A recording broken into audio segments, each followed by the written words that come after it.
This is Deus, the most powerful demon king in history. He followed every tradition, obeyed every rule, and memorized every law like fate itself. But in the end, it was not the hero's strength that killed him. It was the very rules and traditions he trusted. He was mocked as he died without dignity. But the fate have other plans. He was surprised to see that he got sent back into the time where he can actually make the change and take revenge on the heroes that once mocked him. The Demon King stood frozen as reality crushed down upon him. The black flames he once revered as the absolute authority of his kingdom failed to even scorch the heroes standing before him. His scales, hardened through years of relentless cultivation, were pierced effortlessly by the hero's blade, which now lay buried deep within his heart. Nothing made sense anymore. He had done everything correctly. He graduated at the top of the Demon King Academy. He memorized the Demon King's standard word for word, followed every rule without deviation, and executed every doctrine to perfection. He built the tower exactly as instructed. He kidnapped royalty because tradition demanded it. He played the role of the mastermind flawlessly, scattering clues and deliberately nurturing heroes instead of killing them prematurely. The standard taught that heroes were livestock. The stronger they became, the richer the harvest would be. And yet, despite following that sacred logic to the letter, he lay bleeding in the dirt. The hero explained it plainly. Kidnapping royalty was never a crime, it was a signal. Towers were not fortresses, but invitations. Weak monsters were tools meant to train heroes. Delayed executions allowed them to grow. Even sparing their lives had only strengthened them further. His tower had never been a symbol of domination.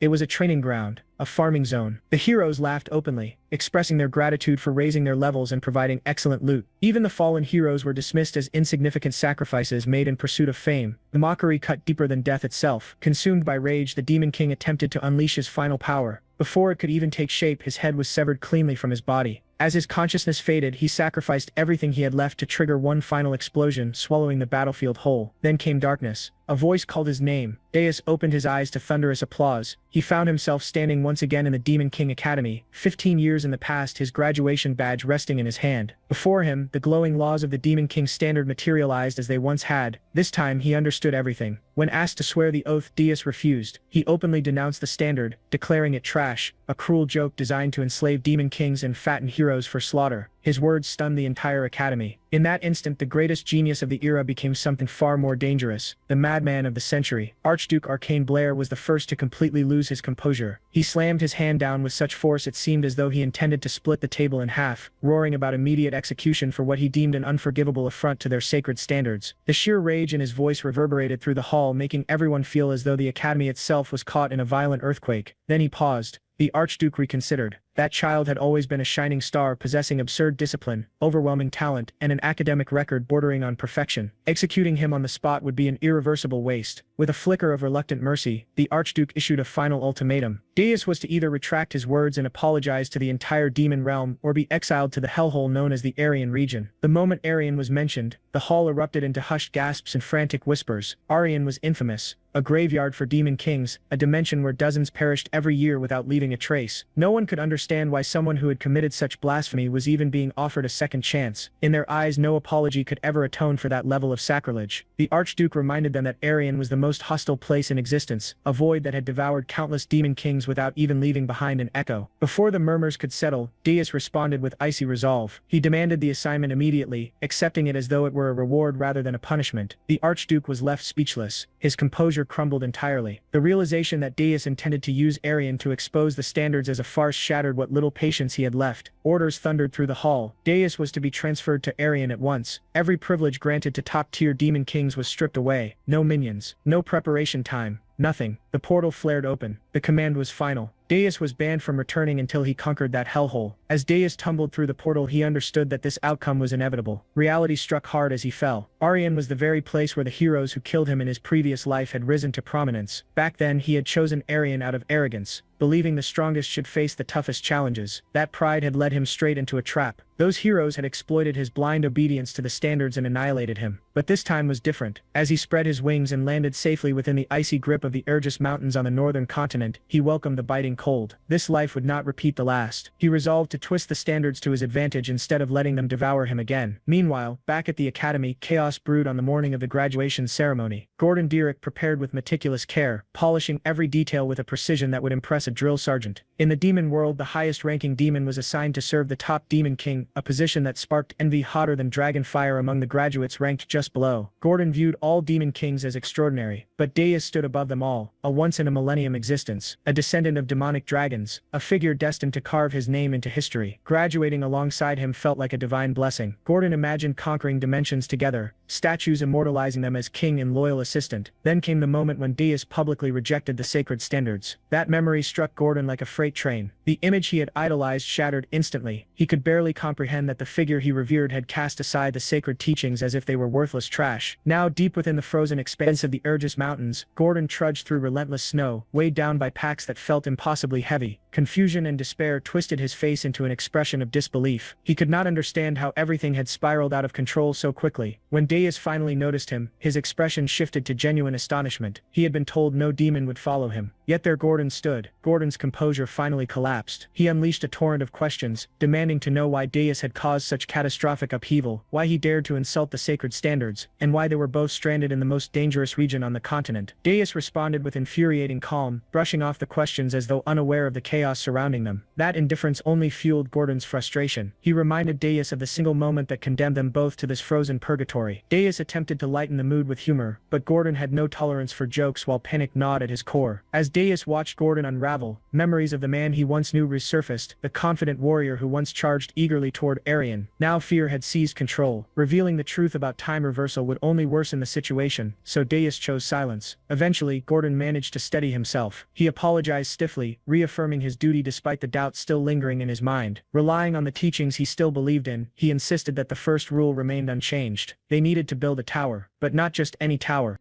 The tower, according to Gordon, needed to be placed in a visible and accessible location, not hidden within a frozen wasteland crawling with monsters. The surrounding mountains were infested with ferocious beasts, making traversal nearly impossible for ordinary beings. He argued that choosing such a location blatantly violated every principle outlined in the Demon King's standards, and insisted they needed to retreat immediately. Desiree rejected the idea outright. Stubborn as an immovable pillar, he declared that the tower would rise exactly where they stood, here and now, and nowhere else. Without further debate, he produced the legendary tower seed and thrust it into the frozen earth. The seed required Demon King blood to awaken, and Gordon's panic surged instantly. He accused Deus of trampling over sacred traditions, but Deus responded with cold finality. He had never sworn allegiance to those standards in the first place. Gordon recoiled as though struck across the face. That rejection of doctrine hit him with crushing force. For demons, the standards were as fundamental as breathing itself. To deny them felt as unnatural as flying without wings, unless one had endured something truly hellish, like death itself. Deus sliced his palm open without hesitation and let his blood drip onto the seed. He asserted that Gordon needed to understand something clearly, that the standards were utterly worthless, especially within Arian. The seed absorbed the blood and erupted in a blinding red flare as a massive magic circle expanded outward. The tower began identifying its master, Deus of the Black Flame Demonic Dragon Clan. As the revelation unfolded, it shattered the foundations of everything Gordon believed. Deus explained that Arians swarmed with heroes because they had learned how to manipulate towers, weaponizing the Demon King's standards against demons themselves. That was the reason Demon Kings met their end in this cursed land time and time again. When the tower fully manifested, rising from the snow like a dark and brooding monument, Gordon stared in disbelief. Deus merely remarked that the standards deserved to be renamed, given that they now served humans far better than demons ever had. The interior of the tower was nothing but desolation. Upon entering the first floor, cold stone and suffocating silence greeted them. Gordon inspected the empty space with growing unease. A proper tower should have been overflowing with chambers, traps, and monsters, yet this one felt abandoned, stripped of every luxury a Demon King was supposed to possess. Each level above proved just as barren. By the time they reached the fifth floor, the so-called King's Chamber was as empty as the rest. Gordon reluctantly accepted that the tower's structure was beyond saving, but insisted that the next rule of the standards still needed to be followed. The second requirement demanded the kidnapping of a prince or princess, preferably someone close to the throne, to siphon the strongest emotional energy. Gordon asked for permission to offer his suggestion, and Deus granted it with a nod. Unfurling a map, Gordon pointed toward the kingdom of Corson, the closest realm to the Urgis Mountains. In his assessment, abducting the highest-ranking princess there would send waves of fear and despair through the kingdom, fueling their growth immensely. Deus cut him off before he could continue. He agreed with the kidnapping itself, but revealed that he had already chosen his target. Gordon's excitement spiked at the prospect of accompanying the mission until Deus ordered him to remain behind and guard the tower. Gordon took this as reassurance, convincing himself that his king had finally returned to reason and that the earlier erratic behavior was merely the stress of graduation. That fragile optimism shattered instantly when he learned the chosen target. Instead of Corson's royal princess, Deus had selected Hilderin, the kingdom farthest from the tower. And rather than a high-ranking royal, his target was the 13th princess, a girl with almost no influence and barely any presence at court. With unwavering resolve, Dais launched himself southward, crossing vast lands until he reached a distant castle. He slipped through a window and entered the princess's private chamber without hesitation. The mission felt disturbingly familiar. Yet this time, he moved with a purpose that defied every sacred rule of the demon world. Back at the tower, Gordon's heart pounded as panic set in. His king had chosen the least strategic option possible, the complete opposite of everything the standards demanded. Inside the chamber, the princess stared at Dais in stunned confusion, unsure of who or what had just shattered her quiet night. Dais wasted no time, declaring his identity and intent with unwavering confidence. Instead of terror, she responded with a soft, almost amused laugh. The reaction caught Dais completely off guard. Rather than shrinking back, the princess stood tall, meeting his gaze as though appraising him. Her audacity was baffling. He questioned whether she genuinely understood the danger or simply thought demon kings were some kind of joke. Even so, he bolstered his confidence, certain of his own presence. What he failed to anticipate was her calm acceptance, as though being kidnapped was little more than an inconvenience. That composure sent an inexplicable chill down his spine. He questioned her motives sharply, but she merely shrugged, explaining that she had long suspected something absurd like this might happen to a princess. He warned her not to attempt anything clever, insisting he would not tolerate deception, especially while feeling as though he stood on a fragile bridge above molten lava. She countered calmly, pointing out that she could not have plotted anything when she had no way of knowing he would appear that night. Her reasoning was sound, yet something about it unsettled him. Before he could dwell on it further, she extended her hand and beckoned him to leave. Dais took her hand, and together they soared back toward the tower hidden deep within the Urus Mountains. The moment they landed, Gordon rushed forward, tension radiating from every movement. Dais instructed him to place the princess on the 4th floor rather than throwing her into the dungeon, explaining that her lack of resistance warranted a small measure of leniency. Gordon complied, then requested to discuss an urgent matter. Meanwhile, the princess sat alone on the bare stone floor of the 4th level, quietly remarking to herself that she had truly been kidnapped. Her eyes wandered across the empty chamber, no bedding, no servants, no comforts of any kind. Yet despite everything, a small smile formed on her lips as she concluded that perhaps this situation was not entirely unbearable. At the same time, Gordon presented Dais with an ornate invitation from the Tower of Monsters. It announced a welcome celebration for the newly crowned Demon King. Dais dismissed it as a hollow display of intimidation, a posturing show of power. Under normal circumstances, demon kings would never cooperate, but Arin's grim reality had forced uneasy alliances. Still, he decided to attend. The stakes had grown too significant to ignore. The Tower of Monsters loomed from within a dense forest. There, Dais came face to face with Draxon, the demon king who had ruled the region for 70 long years. Draxon's first reaction was steeped in contempt. He assessed Dais as though he were nothing more than dust beneath his feet, making his disdain for the newcomer's disregard for tradition unmistakably clear. Dais responded with unbothered defiance, urging him to abandon theatrics and state his purpose. The reason soon surfaced. Draxon revealed that Archduke Arcane had ordered him to monitor Dais closely. Dais retaliated with an unfiltered insult, mocking how even exile to Arin had failed to extinguish the Archduke's arrogance. The remark ignited Draxon's fury. He attempted to assert dominance by issuing a humiliating command, but Dais did not yield. Instead, he questioned whether Draxon truly understood why he was there. Draxon insisted that Darius had violated sacred traditions. Darius cut him off, pointing out that those same traditions forbade demon kings from killing one another, before slamming his heel down and shattering the floor with a single thunderous strike. The sheer force of the display left Draxon frozen in stunned silence. Only then did Draxon realize far too late that he had gravely misjudged his guest. Scrambling to salvage what had already become a complete disaster, he dragged up the Archduke's orders once more. Orders tangled in the chaotic affair of a kidnapped princess and a report that wasn't even due for another month.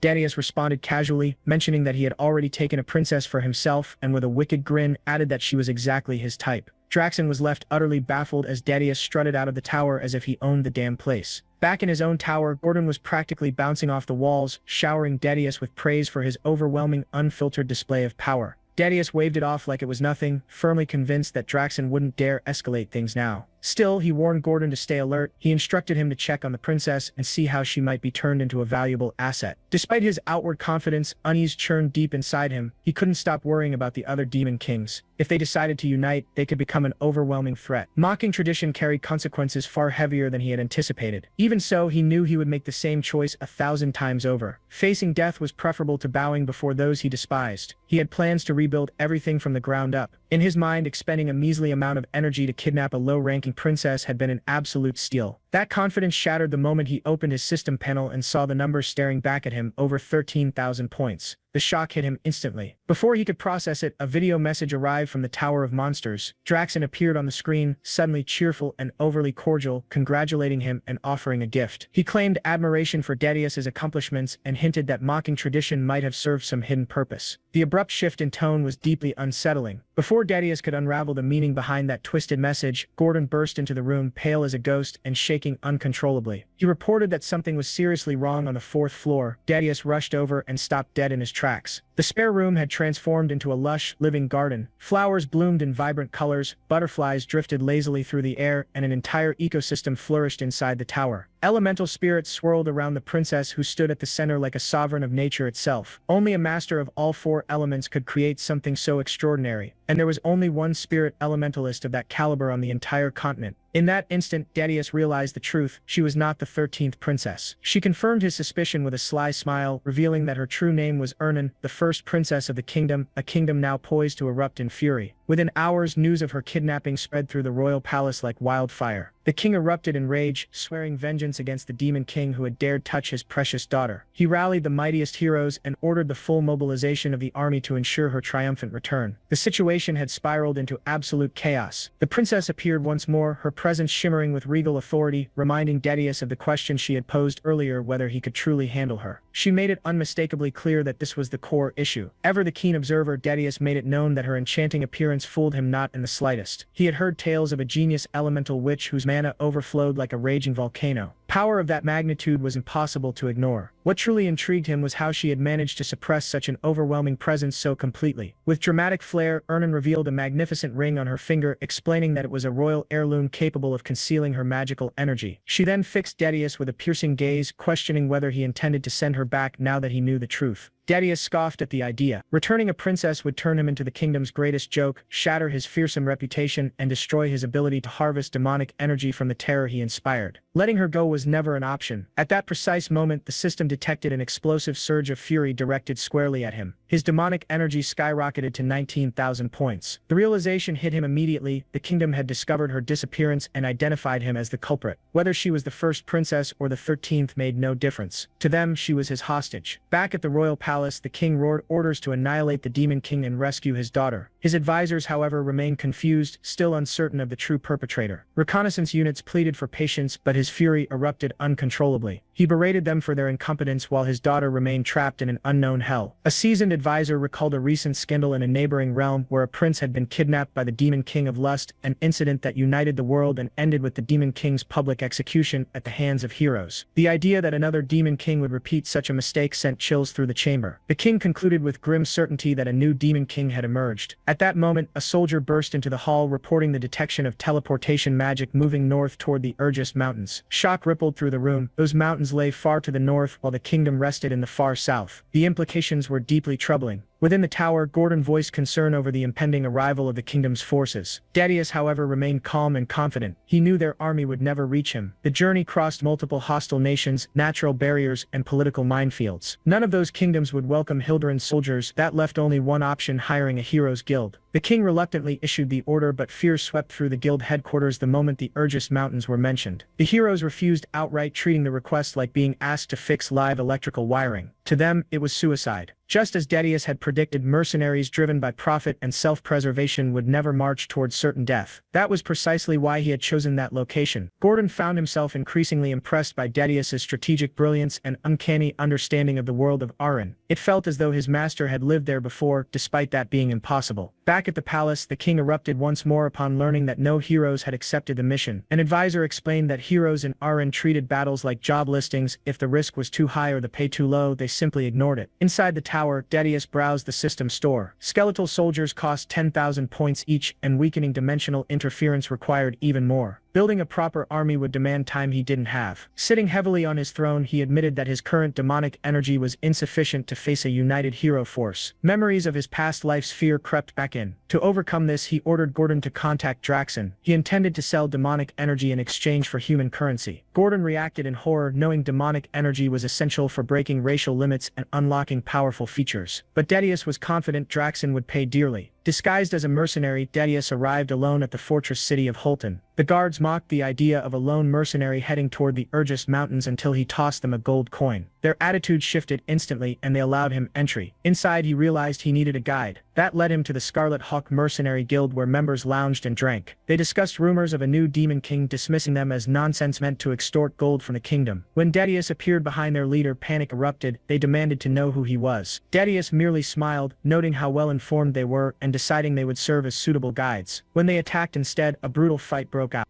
Dias moved with ruthless precision. One mercenary attempted a sneak attack from behind, only for Dias to block it as effortlessly as swatting away a mosquito. When another swung a massive hammer toward him, Dias caught it midair, stunning the attacker in the same way martial arts movie characters freeze when their strongest punch is stopped barehanded. Within moments, crossbows were aimed at him from every direction. Even then, he continued fighting without hesitation. He seized one large mercenary and hurled him into the others, scattering them like bowling pins crashing across the floor. The leader watched in absolute terror, no longer seeing a man, but a monster torn straight from a dark fantasy series. Outside the building, several mercenaries muttered in despair, questioning why the battle still hadn't ended and why exhaustion never seemed to touch their opponent. It felt as though they were trapped in a boss fight against an enemy who simply refused to obey stamina rules. When the rest finally collapsed, Dias approached the trembling leader, his eyes faintly glowing in the shadows. He assured the man that he would survive on the condition that he answered truthfully. Faced with a presence that felt like a final boss looming over him, the leader agreed instantly, begging for mercy without hesitation. Dias demanded the location of the slave market. Shaking uncontrollably, the leader guided him to a massive structure sealed behind a heavy iron gate. Dias quickly noticed that the market dealt exclusively in human slaves. The leader hesitated, uncertain whether this displeased him. Dias asked if there was anything rarer and casually tossed him a heavy bag of gold. Fear vanished in an instant, replaced entirely by greed. The leader's demeanor shifted immediately, like a shopkeeper adjusting his attitude for a wealthy customer, and he led Dias toward a hidden section of the market. As they walked, Dias couldn't help but notice how quickly the man recovered after witnessing his comrades' deaths. In that instant, he realized humans and demons were not so different. One chased money, the other chased energy. It descended into underground dungeons where the leader finally revealed what Dias had come for. Gordon's earlier question now made sense. Dias had come to buy slaves, not humans but members of other races captured by mankind. His goal was to acquire an elf known for unwavering loyalty, someone capable of acting as a spy to destabilize the heroes. Meanwhile, back in the kingdom, Helen Cargill arrived. The king welcomed him with visible relief, and Helen accepted the mission without hesitation, vowing to rescue the princess and take the Demon King's head with the confidence of a shonen hero beginning a new arc. Back at the slave market, the traitorous leader asked what kind of slave Dias desired.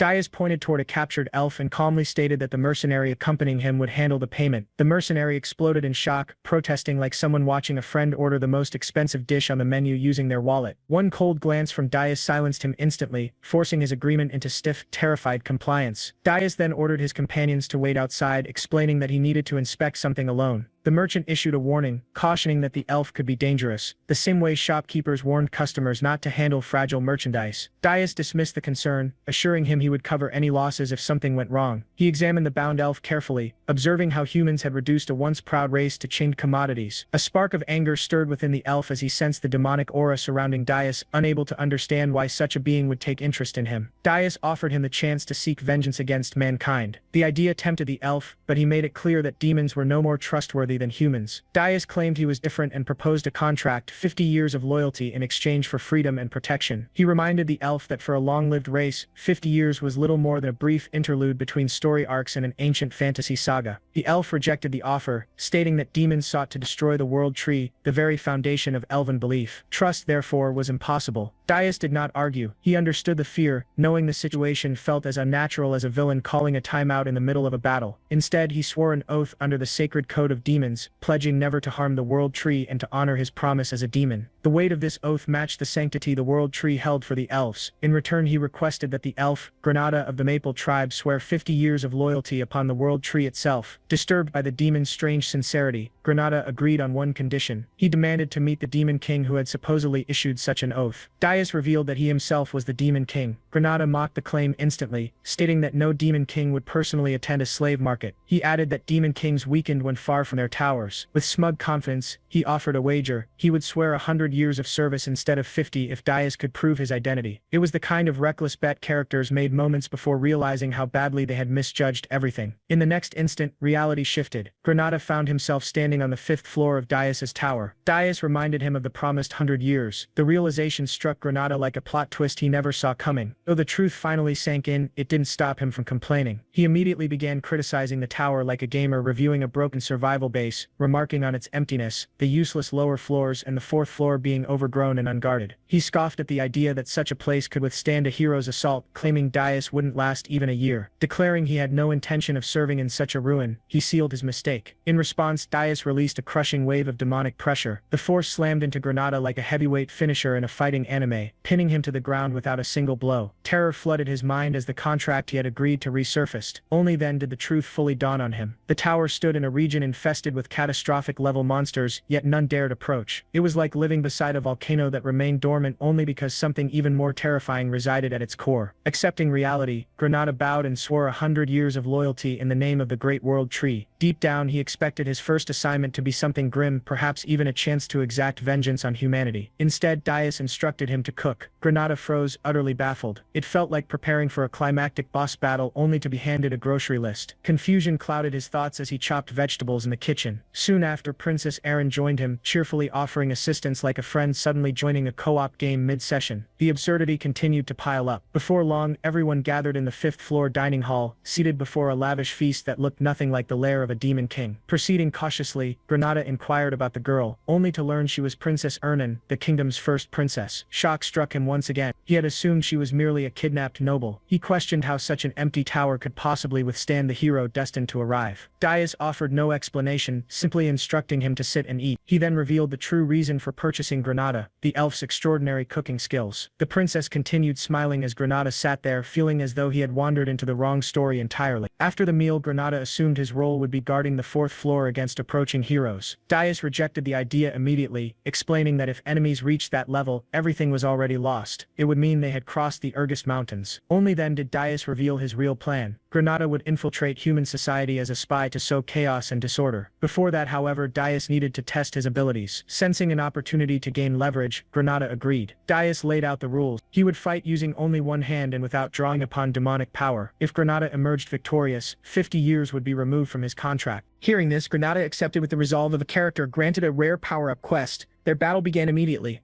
Movements sharp and deliberate. Darius quickly observed that Granada's technique remained refined and precise, untouched by years of enslavement. He even suspected that prolonged exposure to the tower's 4th floor had naturally strengthened the elf's body and magic. Granada unleashed powerful spells, revealing strength far beyond that of ordinary elves. His magic surged with confidence as he warned Darius not to underestimate him. Magically summoned roots erupted from the ground, wrapping tightly around Darius's leg. For a brief moment, Granada believed victory was finally within reach. Then a crushing presence descended, an overwhelming pressure slammed into Granada, a brutal reminder of the being standing before him. His body froze, instincts screaming danger. Darius maintained his promise to restrain his strength, yet the pressure alone made it difficult for Granada to breathe. Before he could respond, the fight ended in an instant. A single decisive strike from Darius dropped him to the ground, ending the battle and proving that the gap between them was far greater than Granada had ever imagined. From there, the story shifted to the city of Horton Walk, home to the Red Hawk mercenaries' headquarters. This time, the mercenaries welcomed Darius with warmth and respect, behaving like employees greeting a once strict boss who had returned with a rare smile. Darius informed them that he intended to hire their services for an entire year.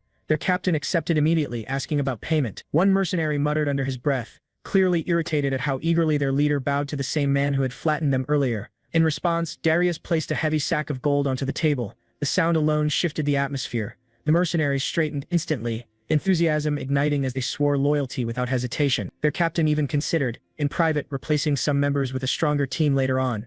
Darius then informed them that the man beside him would be joining as a new member and would relay all future orders. The group hesitated, until Granada stepped forward. Seeing his swollen, bruised face erased all doubt. Sympathy replaced suspicion as they welcomed him like a long-lost companion, recognizing that he had suffered under Dias just as they had. Shared trauma bonded them faster than any introduction ever could. Watching them, Dias noted that despite their rough demeanor, these mercenaries were seasoned veterans and not easily replaced. His thoughts drifted to the only hero who had answered Hildurin's call, Hillen, the hero renowned for slaying the demon king of lust. Now in command of the mercenaries, Dias revealed their first mission: gather every fragment of information related to Hillen, who was currently serving the Hildurin kingdom. The mercenaries stood straighter, determination clear in their eyes. With their assignment set, Deus departed Horton Walk, heading back toward his tower while already planning the next stage of his strategy like a tactician, setting up the next episode's cliffhanger. After assigning Granada to oversee the investigation, Deus decided it was finally time to strengthen himself. All demonic energy points that could have been used to reinforce the tower or empower himself had already been spent, leaving only one remaining option. His thoughts turned to the Soul Flower, a rare mana crystal formed over years of absorbing untouched natural energy. Consuming one could grant immense power. He believed the Urgus Mountains were the ideal place to search. Fierce mana storms and dangerous monsters had kept humans away for centuries, preserving the land in its natural state. While soul flowers couldn't compare to pure demonic energy, they were far better than having nothing. When he shared his plan, Gordon warned that searching for one was like hunting a needle in a mountain-sized haystack, and that monsters would attack the moment they sensed weakness. Deus explained that monsters weren't the real issue. The true challenge was locating the flowers without advanced mana detection. Their discussion was interrupted by a soft knock. Princess Urnam peeked in, a small blue slime bouncing happily atop her head like a living accessory. Both Deus and Gordon flinched at the sight. With a shy smile, she admitted she had never expected to be allowed beyond the palace walls and was grateful she had come. Before she could continue, Deus lifted her up, instructed her to hold on and launched them into the sky. They shot upward at breathtaking speed. From above, Urnam gazed down in awe, seeing the world like a first-time traveler staring out an airplane window. The sunrise, the clouds, the open land, everything felt unreal. Her thoughts drifted back to life in the palace, where every day felt identical. Training magic, studying history, repeating routines without variation. She had never imagined anything different. Yet soaring above the Urgus Mountains made her feel as though she had stepped into someone else's adventure. Deus ignored her reverie and reminded her of the task at hand. She asked him to use her name, since they would be together often. He agreed but warned her not to forget her responsibility. Failure to locate the soul flowers would result in punishment. She immediately apologized and summoned her water and wind spirits to begin the search. Deus expected the process to take time, but he knew her method far surpassed wandering blindly. Suddenly, Urnam cried out, claiming she had found something. Deus descended rapidly and saw monsters clustered around a glowing flower. Massive creatures emerged from the shadows. Deus identified them as a demonic race that had strayed from the demon realm long ago. As their king, he ordered them to step aside and leave the flower untouched. Their hatred for humankind burned intensely, and they declared their intent to kill him instead. Deus released a cold laugh. Gordon had been right.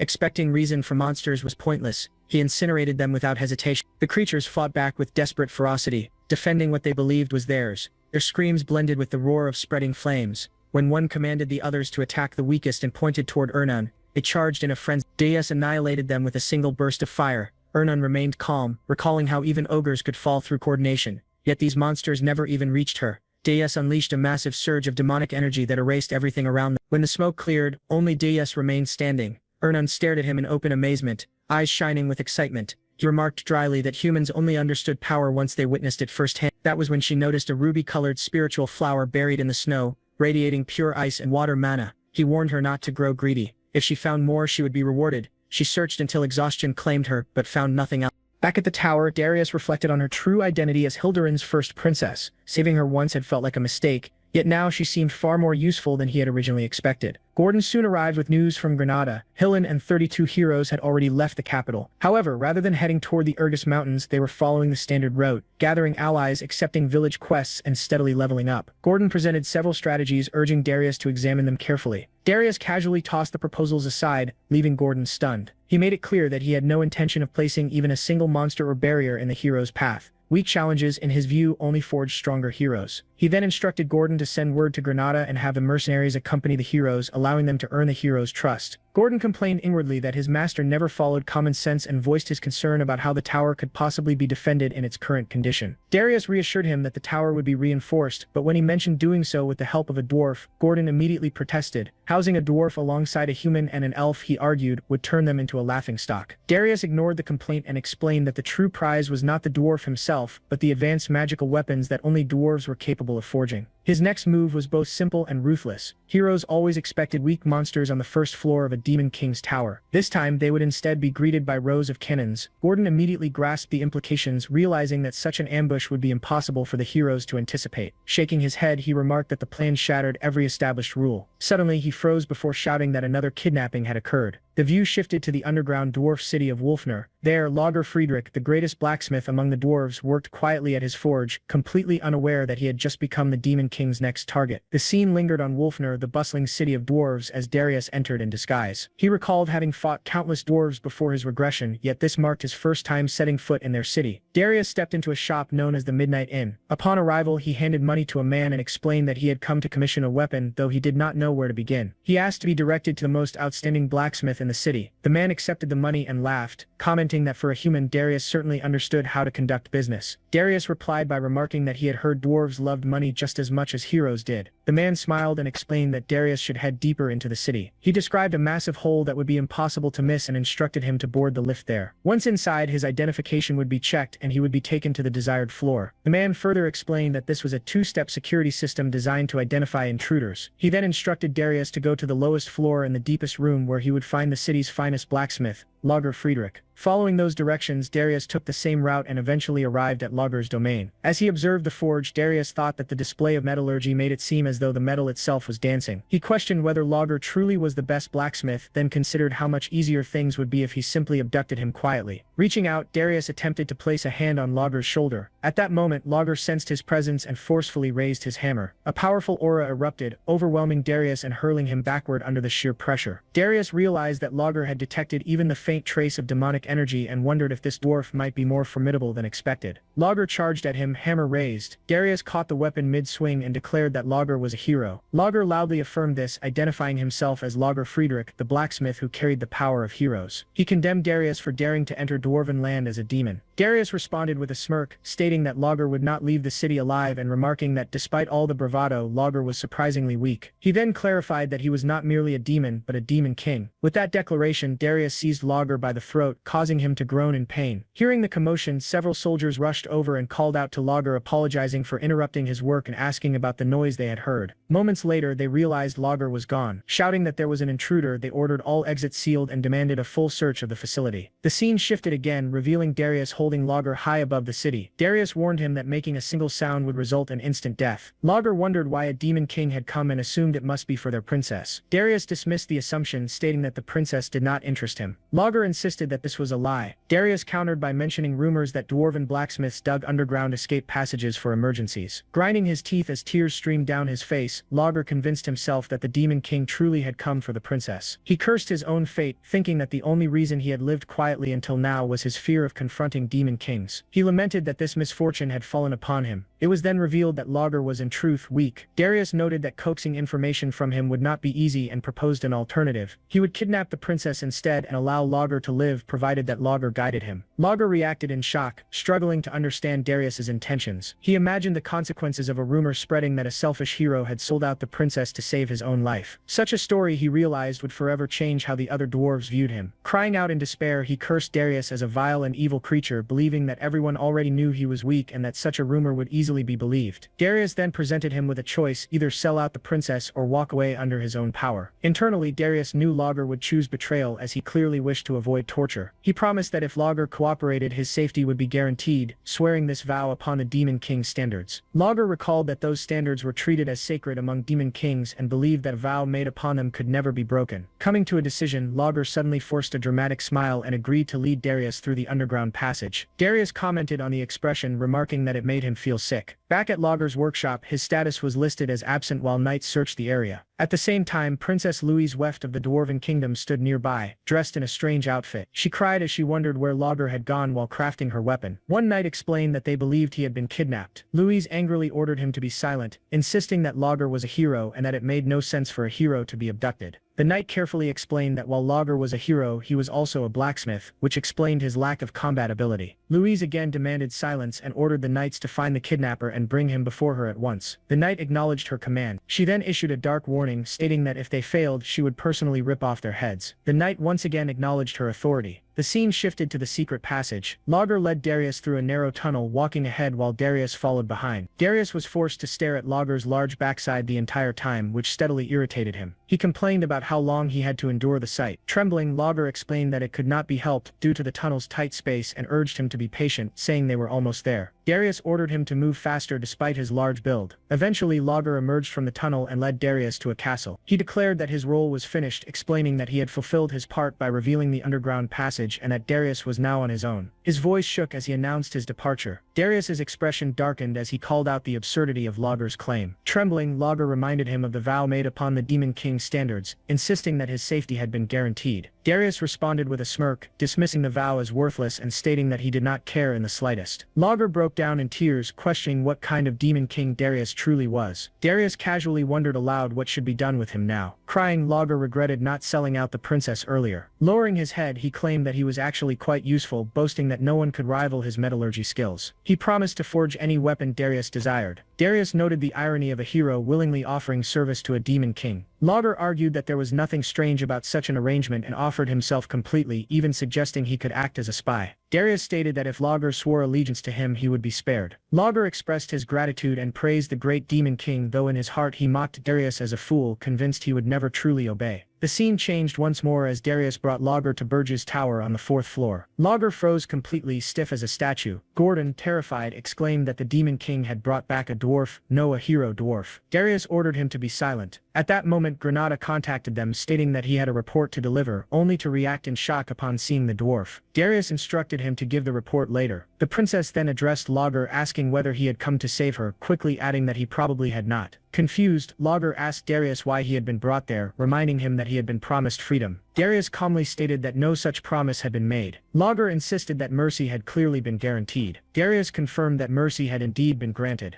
Logger was still alive. The scene returned to the station where preparations for the hero's journey were underway. A holographic communication link shimmered into existence as Granada finally delivered his report with steady composure, explaining that rumors were spreading rapidly among the heroes.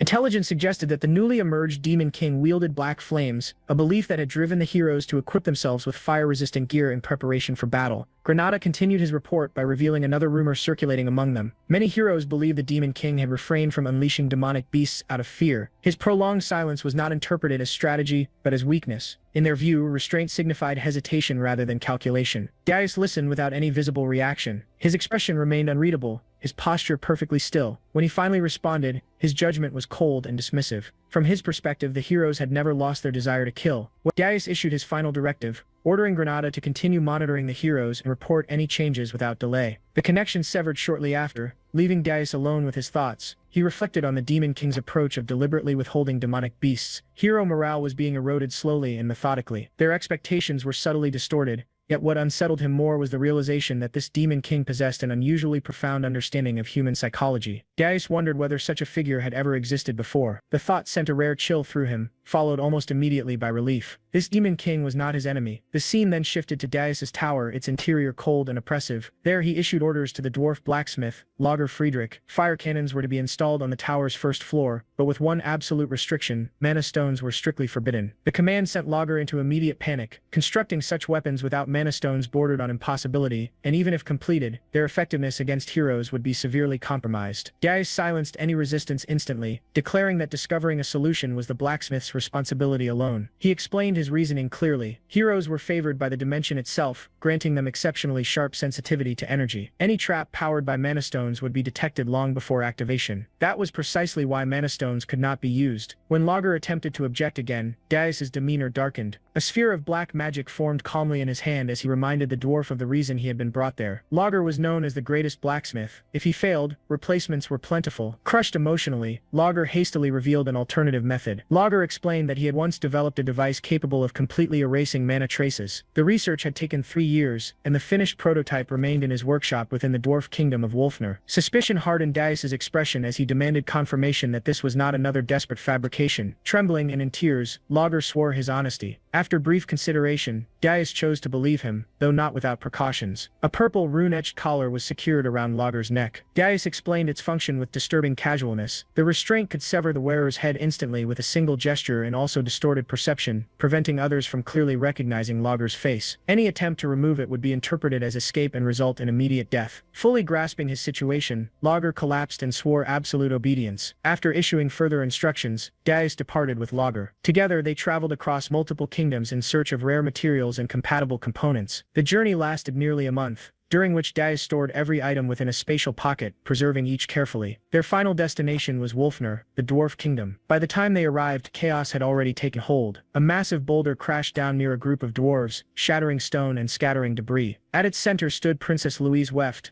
radiating fury. More than a month and a half had passed without any sign of Lager's capture. An elderly dwarf nervously attempted to explain that Lager had constructed countless underground tunnels over the years, and that despite extensive efforts, he had likely escaped. Louise dismissed the explanation outright, concluding instead that Lager must have been kidnapped. In a violent outburst, she seized the old dwarf and issued a deadline of 2 weeks. Failure would result in total extermination. Orders were immediately given to collapse every tunnel Lager had ever created, and the dwarves rushed to comply. As the soldiers dispersed, a concealed section of the wall behind Louise shifted silently. One of Lager's secret tunnels opened. She sensed the disturbance instantly and turned. Although the interference mask prevented facial recognition, the tunnel itself was unmistakable. Only Lager could have known of it. Frozen in fear, Lager revealed himself unintentionally. Louise's rage erupted. A golden aura burst violently around her as she accused him of fleeing to avoid forging her weapon. Lager's frantic attempts to explain only fueled her fury. Declaring absolute authority, she claimed ownership over him and condemned him to lifelong servitude. As she prepared to strike, a violent force detonated between them. Louise was hurled backward, crashing into the ground before regaining her stance effortlessly. Dust filled the chamber, and when it cleared, Dais stepped forward calmly, ordering Lager to retrieve the equipment at once. Unable to identify him due to the interference, Louise demanded his identity. Dais introduced himself simply as the master of the blacksmith she had been abusing. Enraged, Louise launched herself into the air. Their fists collided at terrifying speed, shockwaves tearing through the chamber. The exchange resembled a clash between monsters rather than mortals. Louise caught one of Dais's strikes midair with sheer strength and countered with a brutal blow that sent him crashing into the ceiling. She turned back toward Lager, only for Dais to reappear instantly and slam her into the ground. The battle escalated rapidly. Dais recognized her without hesitation. Louise was the second daughter of Princess Weft, a being of exceptional power even before her growth had fully matured. Allowing her to develop further would turn her into a severe threat. Eliminating her now was the logical choice, but doing so would require releasing his full demonic power. As the battle raged on, Lager frantically dismantled a massive mana phantom machine designed to erase and conceal mana traces. Dais pressed him relentlessly, warning that his survival depended on completing the task within a minute. Louise's power surged even higher. Dais calculated how long he could continue without revealing his true strength. Lager finally shouted that the dismantling was complete. Seizing the opening, Dais delivered a devastating kick to Louise's chest, smashing her into the ground in a massive explosion. Without hesitation, he opened his subspace pocket and ordered Lager to move. Louise rose from the dust, initially dismissive, until she realized that Dais, Lager, and the machine had vanished. Her soldiers arrived moments later. She mocked their slowness before issuing orders for immediate pursuit. Then she stopped. Every tunnel had collapsed. Grinding her teeth, Louise finally understood the truth. Lager had never intended to return. Within the first floor of Burge's tower, the Demon King Dais stood before a colossal magical apparatus. Behind him, Princess Ernan of the Hilderan Kingdom stared in disbelief. Nearby, Lager, now acting as his devoted subordinate, examined the reinforced framework. Dais acknowledged the report and ordered activation. Demonic energy surged from his body as the device roared to life. A translucent system interface appeared before him, requesting synchronization. Without hesitation, Dais authorized it. The process completed instantly.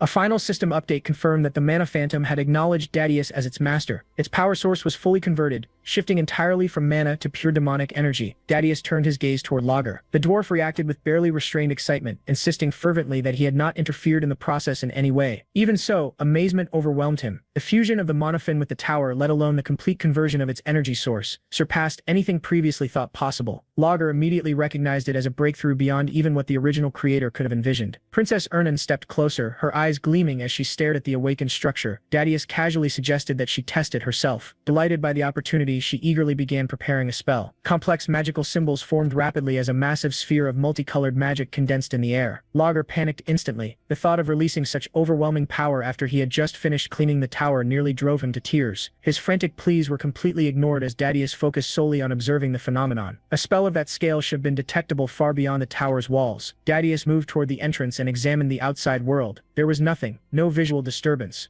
no fluctuation in perception. The magic did not leak in the slightest. The effect was immediately apparent. A tower fully synchronized with a monofin completely concealed all internal magical activity. Curiosity stirred within Dadius. He extended his demonic energy and attempted to manipulate the tower itself. In an instant, the entire structure vanished from existence. Moments later, with another gesture, it reappeared exactly as before. The realization struck him with quiet intensity. The tower could now be concealed or summoned at will. Though controlling this power freely would take time, Dadius immediately understood its future value. A restrained smile formed as demonic light flickered within his eyes. Outside the inner chamber, Lager finally lost all restraint. His excitement burst forth as he begged for permission to examine the device further, nearly requesting permission to dismantle both the magical apparatus and the tower itself before hastily correcting his words. He declared the discovery unprecedented in all recorded history, his behavior bordering on obsession. Dadius studied him carefully, noting how completely Lager had lost control. After brief consideration, permission was granted under one condition. If Lager annihilated the heroes trapped on the first floor, he would be free to do as he wished afterward. Crimson energy surged around Lager as he immediately began chanting, fully immersing himself in what he now considered sacred research. Dadius then turned to Princess Ernan and calmly proposed that she confront the heroes who had reached the fourth floor. She hesitated, momentarily taken aback, though her protest carried a playful tone. Dadius reminded her that she was also a gifted spirit and that she had no intention of returning to her former royal life. Even as he spoke, Dadius recognized the weight of his decision. She remained an innocent princess, unfamiliar with the cruelty of the world, and asking her to oppose her own kind carried undeniable gravity. Ernan fell silent, uncertainty flickering through her thoughts as she considered what powers she could even use. Before she could settle on an answer, Dadius stopped her. Combat would not be necessary. All she needed to do was disrupt the heroes and openly reveal herself as their enemy. Success would be rewarded with another wish. She met his gaze, nodded slowly, and agreed on one condition. She wished to be introduced not as a princess but as his subordinate. Dadius accepted without hesitation. Her face lit up with unmistakable joy, her excitement barely contained. Even so, Dadius instructed her to follow his orders precisely. Some time later, Dadius sat in silence, studying the system screen floating before him. The plan unfolded clearly in his mind. The first floor would thin the heroes' numbers through overwhelming monarch cannon fire. On the fourth floor, Princess Ernan would serve as bait, drawing in survivors to be eliminated. Even so, the strategy was insufficient. With more than 200 heroes advancing, it would not erase even half of them. Only one option remained, strengthening himself further. His gaze shifted to a radiant treasure resting in his hand. Dense demonic energy coiled around it as it shimmered faintly.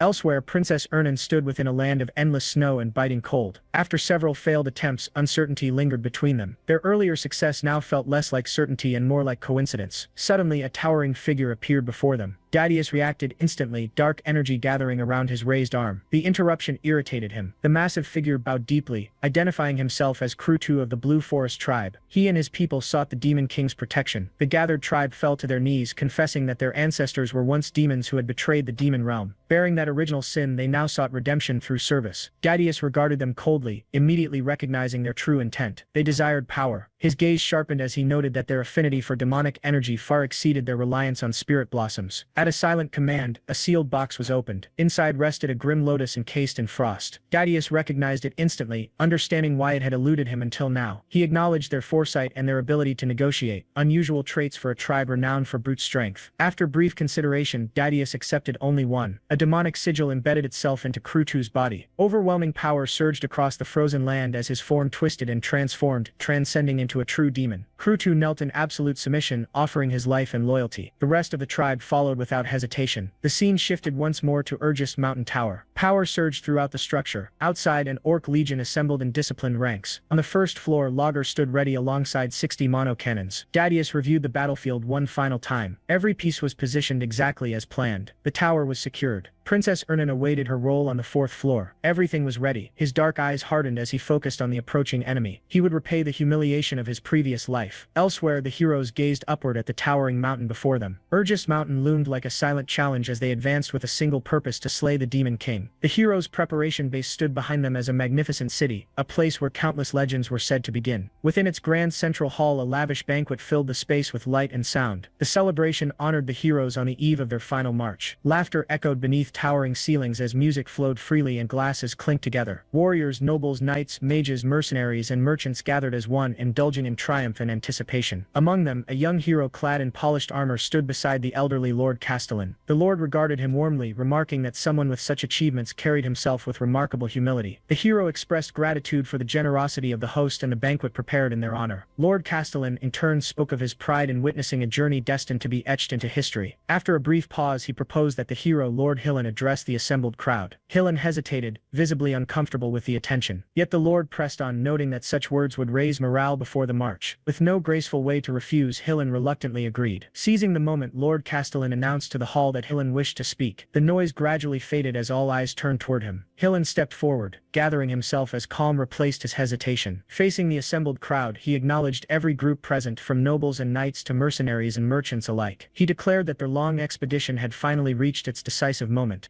With unwavering confidence, Helen spoke of their march for justice, boasting that it had frightened the Demon King so thoroughly that not a single monster had dared obstruct their path. Laughter erupted throughout the hall as confidence surged among the attendees. Yet Helen tempered their enthusiasm, reminding them not to lower their guard. Every possible preparation, he assured them, had already been made. His resolve sharpened as he proclaimed that the following day would mark the end of the foolish Demon King. Raising his glass, righteous fervor blazing in his eyes, he invoked the kidnapping of the Hilderin Kingdom's crown princess, Princess Ernan, declaring it time for the world to remember who truly held power. The speech ended in a fiery declaration of dominance, and the hall exploded into thunderous cheers. Amid the chaos, Granada the elf observed everything from a distance. Calm and analytical, he noted that the size of the expedition had neither grown nor diminished, exactly as the Demon King had predicted. Reflecting on the speech, Granada acknowledged that Helen's charisma was the true driving force behind the expedition's success. Helen had secured funding from the guilds and retained the loyalty of even the most unreliable mercenaries. Yet unease lingered. Granada's thoughts returned to the last tower he had investigated, entirely empty. That unsettling memory made him question whether the final confrontation would truly be as straightforward as it appeared. A dark, treacherous thought briefly surfaced, whether now would be the perfect moment to betray the heroes. Panic seized him instantly. He chastised himself for even entertaining such an idea. Subjugating the Demon King would finally free him from his curse, a future that undeniably benefited him. Shaking off the thought, Granada decided to clear his mind. He stepped outside for fresh air, intending to send a report. Later that night, beneath the glow of a full moon, Granada stood alone on a high balcony. A faintly glowing device rested in his hand as he communicated quietly. From the other side came a calm report confirming arrival at Holton Walk and stating that the climb would begin the following day, this time unmistakably belonging to the Demon King Deus. His tone carried cold authority as he issued final warnings. Granada was told to beware of the snow during the climb, to remain vigilant at night, and to heed one final cryptic instruction. When the tower door opened, he was never to be near it. The connection ended abruptly. Granada stood frozen, unable to grasp the meaning of the warning. Confusion weighed heavily on his mind. Suddenly, a presence emerged behind him. Startled, Granada turned to find Helen standing there, relaxed and observant. Quickly noticing Granada's tension, Helen offered him a drink, an elven fruit wine known for its calming warmth. Granada accepted, and as he drank, his nerves gradually settled. Helen casually remarked that Granada seemed troubled and asked whether he truly believed they could succeed against the Demon King. The tone was light, almost teasing, but the question lingered heavily. Granada hesitated before responding. As he did, Helen stared into his own cup, his reflection wavering. The cheerful expression he had worn earlier slowly faded, replaced by quiet honesty. He admitted uncertainty. Granada was caught off guard by the sudden candor. Helen continued, explaining that although people trusted him and followed his lead, attacking a Demon King's tower had always been hell. It had never once been an easy victory. Attempting reassurance, Granada mentioned Helen's past achievement defeating the Demon King of Lust, implying that a newly emerged Demon King should not be as dangerous. As the words left his mouth, Granada realized something unsettling. Very little was actually known about how Helen had killed the Demon King of Lust. Growing curious, he asked about that battle. Helen avoided the subject. His expression shifted once more, returning to the familiar heroic facade. He credited his past victory to the brave comrades who had always stood at the front, facing monsters head-on. Turning to Granada, he placed a firm hand on his shoulder and reaffirmed his trust in him. With renewed confidence, Helen declared that he would lead the coming battle and asked Granada to guard his flank. Granada nodded in agreement. Satisfied, Helen wrapped an arm around him and guided him back toward the banquet hall. The two walked side by side, Helen leading his elven companion, his expression calm and unreadable, concealing the true nature of their alliance. Later, alone with his thoughts, Helen reflected on the conversation. A cynical smirk crossed his face as his gaze drifted to a ring set with a red gemstone. In that moment, the heroic mask vanished, revealing something far darker beneath. His true thoughts surfaced clearly as he silently placed his expectations upon Granada once again. The following morning, the preparation base buzzed with activity. As the massive expedition finally departed, citizens lined the streets, cheering loudly. Words of encouragement filled the air as the heroes marched forward. Cries praising Lord Granada and Lord Wharton echoed throughout the city. At the head of the procession, Granada marched with calm focus, his gaze fixed straight ahead. Beside him, Helen walked proudly, basking in the admiration of the crowd. Soon the city disappeared behind them, and the noise faded into silence. The expedition entered the harsh Urgist Mountain Canyon. Endless snow-covered cliffs surrounded them as biting winds cut through the air. The massive force wound its way through the desolate landscape, the cold their constant companion. Casual conversations emerged. Earlier worries slowly faded. Some remarked on the surprisingly mild weather, noting the clear sky and lack of snowfall. Confidence grew as others claimed that reaching the tower would be easy at this pace. Laughter followed, along with jokes about the absence of rumored disaster-class monsters and claims that any such creatures were likely too frightened to appear with Hillen leading the expedition. That confidence shattered abruptly. A warrior felt a tap on his shoulder. When he pulled his hand back, it was coated in sticky purple slime. Confusion turned to horror as he turned around. Towering over them stood a massive ghoul. Panic erupted instantly as screams tore through the canyon. More ghouls poured in from all sides. Hillen's presence cut through the chaos as he raised his sword, his resolve unshaken. Orders were issued swiftly, placing the expedition on full alert. The narrow canyon became a battlefield. Knights shielded the mages and pushed forward, steel clashing against undead flesh as magic lit up the frozen terrain. Suddenly, a new warning echoed through the ranks. A colossal skeletal frost giant emerged from the canyon wall, its massive body formed entirely of ice. Shock rippled through the expedition. Hillen immediately ordered a retreat, declaring his intent to face the monster alone. As the expedition fled the canyon, Hillen charged forward. Blue energy crashed against the frost giant, yet the creature remained unmoved. Undeterred, Hillen pressed the assault. The frost giant's crimson eyes glowed as it swung its massive arm downward. Hillen met it with a powerful upward slash, shattering the icy limb and sending shockwaves through the canyon. Without pause, he destroyed the creature's remaining arm and carved through its massive frame, overwhelming it with relentless force. Seizing the perfect moment, Hillen unleashed a final flurry of devastating attacks and signaled the expedition to escape. The heroes did not hesitate. They surged past him as explosions erupted behind them. Hillen continued to hold the frost giant at bay until the last moment. Enraged and denied its prey, the monster released a final furious roar before collapsing inward and self-destructing in a colossal explosion that shook the canyon. The survivors stumbled into a nearby snowy forest, collapsing from exhaustion and shock. Conversations quickly turned grim as they reflected on the horrors they had endured. Yet casualties were low. Many credited their survival to Hillen's overwhelming strength. Speculation spread rapidly. Rumors claimed that Hillen had absorbed the power of the Demon King of Lust, placing him on par with the Demon King himself. Confidence returned as faith in Hillen solidified. Granada listened in silence, wondering if Hillen truly could defeat the Demon King. That hope was short-lived. Ahead of them stood another threat, a tribe of massive blue-skinned orcs led by a towering chieftain with curved horns. There was no time to rest. Granada immediately recognized them as pole beings infused with demonic energy, servants of the Demon King. As the chieftain stepped forward, the ground beneath the heroes began to tremble. A deep rumble echoed through the mountains. Deus's warning resurfaced in Granada's mind. Terror spread across his face as understanding dawned. The snow began to shift. Cracks spread across the mountainside as ice groaned under its own weight. The sound of an avalanche filled the air. Panic consumed Granada as the disaster struck. A massive avalanche tore down the mountainside, burying the entire expedition in an instant. Snow and ice swallowed warriors, mages, and heroes alike, dragging them into frozen chaos. Granada's final scream was crushed beneath the overwhelming weight. Far away, within his towering fortress, Demon King Deus sat calmly upon his throne. Holographic screens displayed the unfolding catastrophe. One by one, the images of the heroes vanished. A sinister smirk spread across his face as he watched their final moments. Leaning back, his eyes gleamed with cold satisfaction. His plan had succeeded perfectly. This time, none of them would escape. Still seated upon his throne, Deus remained utterly composed. His posture showed no tension, and his expression betrayed nothing. When he spoke, there was no emotion in his voice, only absolute certainty. The design he described had been set in motion long before the heroes realized it. The cold intensified until it became suffocating, and damage reports became meaningless as the blizzard erased all sense of order. Everything within that frozen domain was consumed. Amid the roaring wind, Deus raised his voice, issuing commands through the storm. He ordered the heroes to establish a temporary camp and search for those scattered by the earlier catastrophe. Every movement was slowed by relentless snow and freezing gusts, turning even the simplest actions into exhausting struggles. As the calamity unfolded, the Demon King continued his explanation with calm detachment. The second command had already been issued. When darkness finally settled, the situation worsened even further. From within the forest's deepest shadows,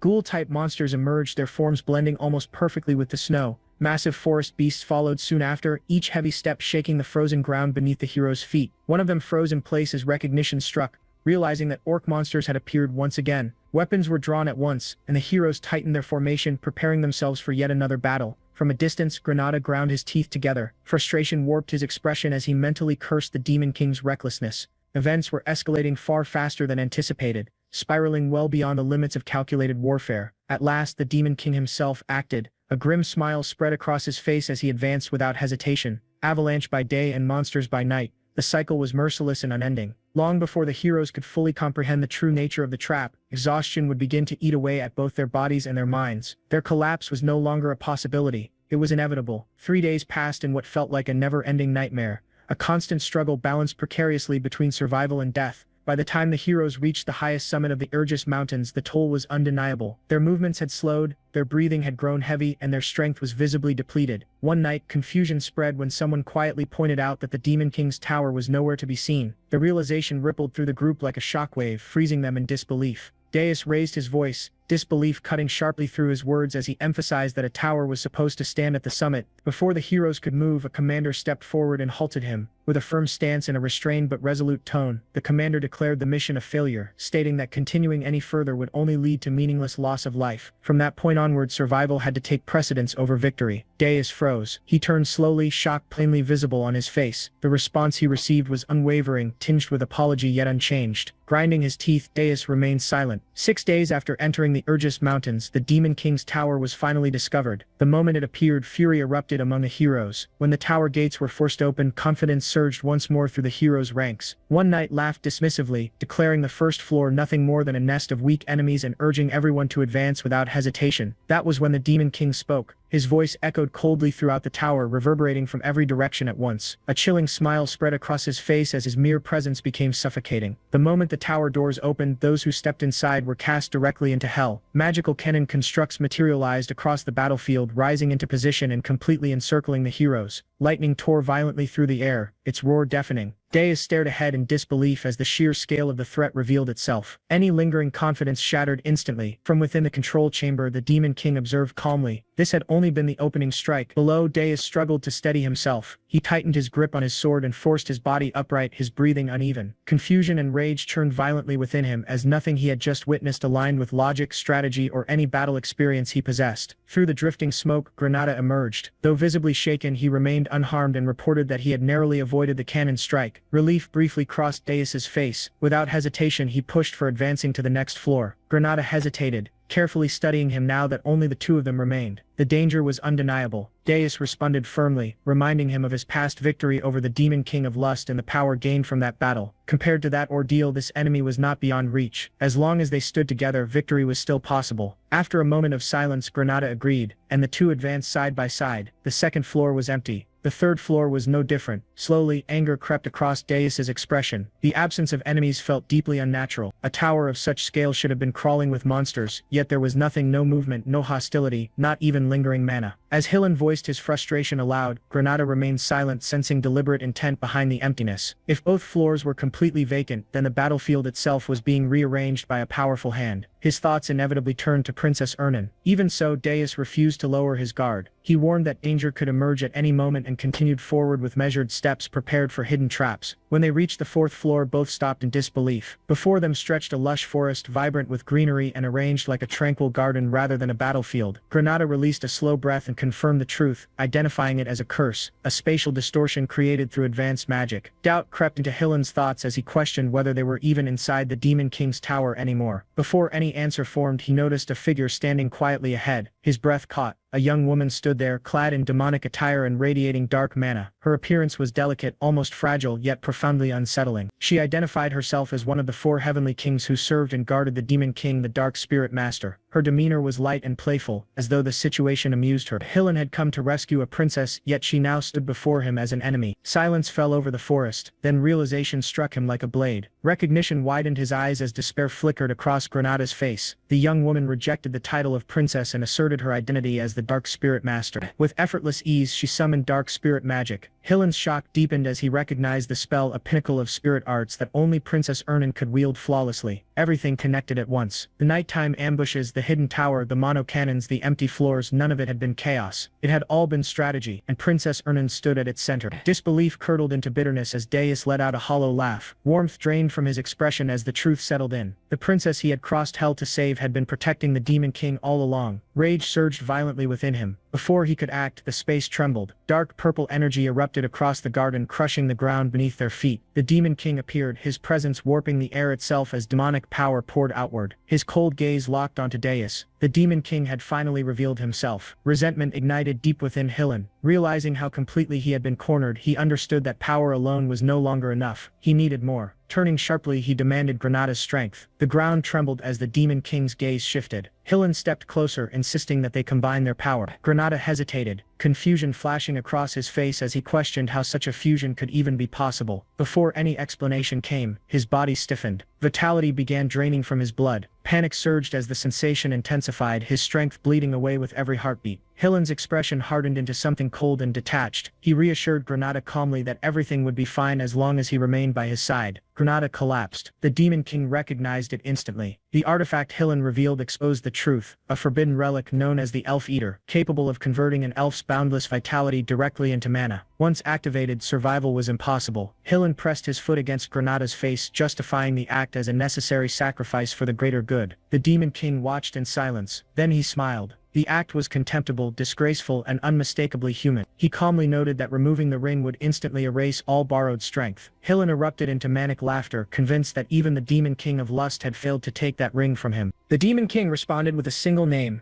Gordon. In the next instant, Deus's expression twisted in shock as searing pain tore through his body and blood sprayed into the air. He had sensed nothing, no presence, no mana fluctuation, no warning whatsoever. His hand went slack, strength draining away instantly. Standing behind him was Gordon, the Demon King's loyal servant. His blade was already lowered, as though the strike had been nothing more than a trivial inconvenience. Before Deus could recover, Gordon struck again, sending him crashing violently across the ground. He lay there staring upward in disbelief. In that moment, Deus fully understood the threat before him. Gordon was a high-ranking demon. Even with the artifact's power coursing through him, Deus had been utterly overwhelmed. Then pressure descended. The Demon King appeared behind him, gripping his shoulder with effortless strength. Crimson light burned within his eyes as a faint, amused laugh escaped him. Escape was impossible. Deus attempted to move, but his body refused to respond. Only then did the truth become clear to him. Space itself had become a cage. Before him loomed a massive wolf-shaped presence, an ancient ruler whose authority had once dominated the entire continent. Understanding settled into Deus's eyes. There was nowhere left to flee. Dark energy gathered around the Demon King, swirling violently as the ground cracked beneath its weight. His voice carried a chilling calm as he declared that the moment had come to reveal what a true Demon King truly was. The rumbling intensified. Deus's eyes widened in pure shock as oppressive energy spread across the battlefield, whispering destruction into every corner of the world. After Deus landed a devastating strike, Hillen remained sprawled on the ground, half dead yet still alive. Even after defeating him, Deus acknowledged that Hillen's power and strength were remarkable, as surviving such a brutal attack was no small feat. Deus then issued a cold order for Gordon to bind Hillen's hands and throw him into prison. He further instructed that the other humans who had collapsed outside the door be locked up as well. Gordon accepted the commands without hesitation and moved immediately to carry them out. Granada, by contrast, was in terrible condition. His body resembled a white skeleton, and he groaned in pain, claiming that he could already see the afterlife. Deus praised his efforts and mockingly rewarded him before using Spirit Blossom on him. In an instant, Granada was completely healed. He stood frozen in shock, stunned by the sudden recovery. Deus then applied Spirit Blossom to the princess as well. Watching this unfold, Granada quietly wondered whether Deus had healed him in the exact same manner. Soon after, the dwarf cried out in excitement. Deus acknowledged his hard work and granted him permission to dismantle the tower. The dwarf reacted with overwhelming joy, celebrating loudly and expressing boundless gratitude toward the Demon King. With everything settled, Deus instructed everyone to return to their duties and restore and maintain the floors they had been assigned. After delivering his final orders, he departed the area. As the situation calmed, Granada reflected on everything he had witnessed. Even after such a fierce battle, the Demon King appeared completely unharmed, a sight that only reinforced his fearsome reputation. The princess, however, seemed lost in thought. When Granada asked what troubled her, she brushed it aside, claiming it was nothing. Still, she quietly remarked that the Demon King appeared tired. The scene shifted to Deus alone. Away from everyone's eyes, he lay exhausted on the floor, teeth clenched as he admitted to himself how close the battle had truly been. He reminded himself that a Demon King could never afford to show weakness. Inwardly, he cursed Hillen, acknowledging just how dangerous that human truly was. Deus reflected on what it meant to face one of the 10 stars, the 10 strongest heroes on the continent. He recognized that while Hillen was among them, he was considered one of the weaker members. He admitted that he had barely used any demonic energy points to strengthen himself in this life, partly because he lacked sufficient resources. He knew with certainty that if Hillen had been in perfect condition, victory would not have been possible. Instead, his plan had gradually worn Hillen down, provoked him him and pushed him into a state of panic. As events unfolded, Hillen's field of view narrowed, exposing a clear opening. That single mistake allowed Deus's all-out strike to land successfully. For now, Deus considered it a perfect victory, even if it fell short of the usual standards expected of a demon king. He realized that something unprecedented had occurred. He had successfully altered fate itself. That realization filled him with resolve. He believed that he could change the future and finally take revenge on the heroes who had once destroyed him. As the tension faded from the battlefield, the scene transitioned to the Holton Walk press conference hall. Chaos reigned as people argued loudly among themselves. Reporters accused officials of spreading nonsense, openly mocking the claim that the heroes had simply given up because they could not find the tower. Investors raged with fury, demanding accountability and pressing to know who was responsible for the failure. Amid the uproar, one man insisted that the mission had not yet failed. He claimed there was still hope, emphasizing that Sir Hillen Cargill and the great heroes had not given up. According to him, they were still searching for the Demon King's tower and needed only a little more time. The king erupted in anger, cursing Hillen Cargill for his arrogance and failure. He raged that Hillen had spoken boldly yet delivered nothing. He declared that if Hillen failed to rescue his princess, execution would follow without mercy. The princess, burning with frustration, attempted to speak about the hero's journey, but the king cut her off completely. He showed no interest in explanations and ordered that lodger be found immediately. Around them, whispers spread rapidly. Some claimed that Sir Hillen had never returned. Others insisted that he was already dead. As these rumors spread, news of the new Demon King traveled swiftly across the continent. The story became twisted and exaggerated with each retelling. The world sank into deep sorrow. Because of this widespread despair, the tower's demonic energy points accumulated at an alarming rate. The scene then shifted to the Heroes Guild headquarters, where a tense conference was underway. The other heroes questioned Hero Wharton relentlessly, demanding to know whether there was even the slightest falsehood in his report. Wharton swore on his name that everything he had said was the truth. An elder hero responded coldly, stating that the situation was extremely serious. However, since the identity of the new Demon King remained unknown, he insisted that caution was essential. He reminded everyone that Hillen Cargill was one of the 10 stars and could not be defeated easily. A decision was reached to wait 10 more days for any news of Hillen. If nothing was heard after that period, then all heroes across the continent, 4,728 in total, would launch a full-scale assault to eliminate the new Demon King. From there, the scene moved underground to Burgess Tower Prison, where Hillen was being held captive. Deus arrived and observed him, noting that Hillen was already awake and remarking on his exceptional recovery speed. Hillen immediately stated that if he was being kept alive, Deus must want something from him and demanded that he get straight to the point. Deus responded with a smirk, clearly pleased by Hillen's willingness to talk. He made his offer clear, instructing Hillen to become his vassal. Hillen was stunned, completely caught off guard by the proposal. Deus then placed a bag filled with gold coins in front of him. He explained that a hero's journey required an enormous amount of money, covering food for hundreds, security, lodging, membership fees, armor, weapons, and even top-grade consumables. Normally, these expenses were paid through investments from merchant groups and nobles. He explained that when a Demon King was defeated, heroes' lives were transformed, but when they failed, they were buried under crushing debt. That was the fate of heroes who relied on investments. This time, all investments had been focused on a single individual, the captain of the hero party, Hillen Cargill himself. Hillen silently acknowledged the truth. Even if he escaped, he would be branded a failed hero and forced to live in hiding for the rest of his life, endlessly hunted by debt. He questioned how Deus knew all of this. At that moment, Granada stepped forward and revealed that he had been the one who told him. Hillen shouted Granada's name in rage, accusing him of betrayal. Granada fired back just as fiercely, calling Hillen a scammer and reminding him of what had been done to him. He declared that he had been on Deus's side from the very beginning. Deus then revealed the real reason for Hillen's failure. He stated calmly that there had never been a demon king like him before. Still, something about Deus's confidence unsettled him deeply. Deus laughed and revealed Armani's orb in his hand. He pointed out that if one of the strongest heroes secretly interfered with human plans, the question became whether humanity could truly succeed at all. He explained that the orb was a magical tool used to monitor his subordinates. Once it entered the body, it would instantly attach itself to the brain.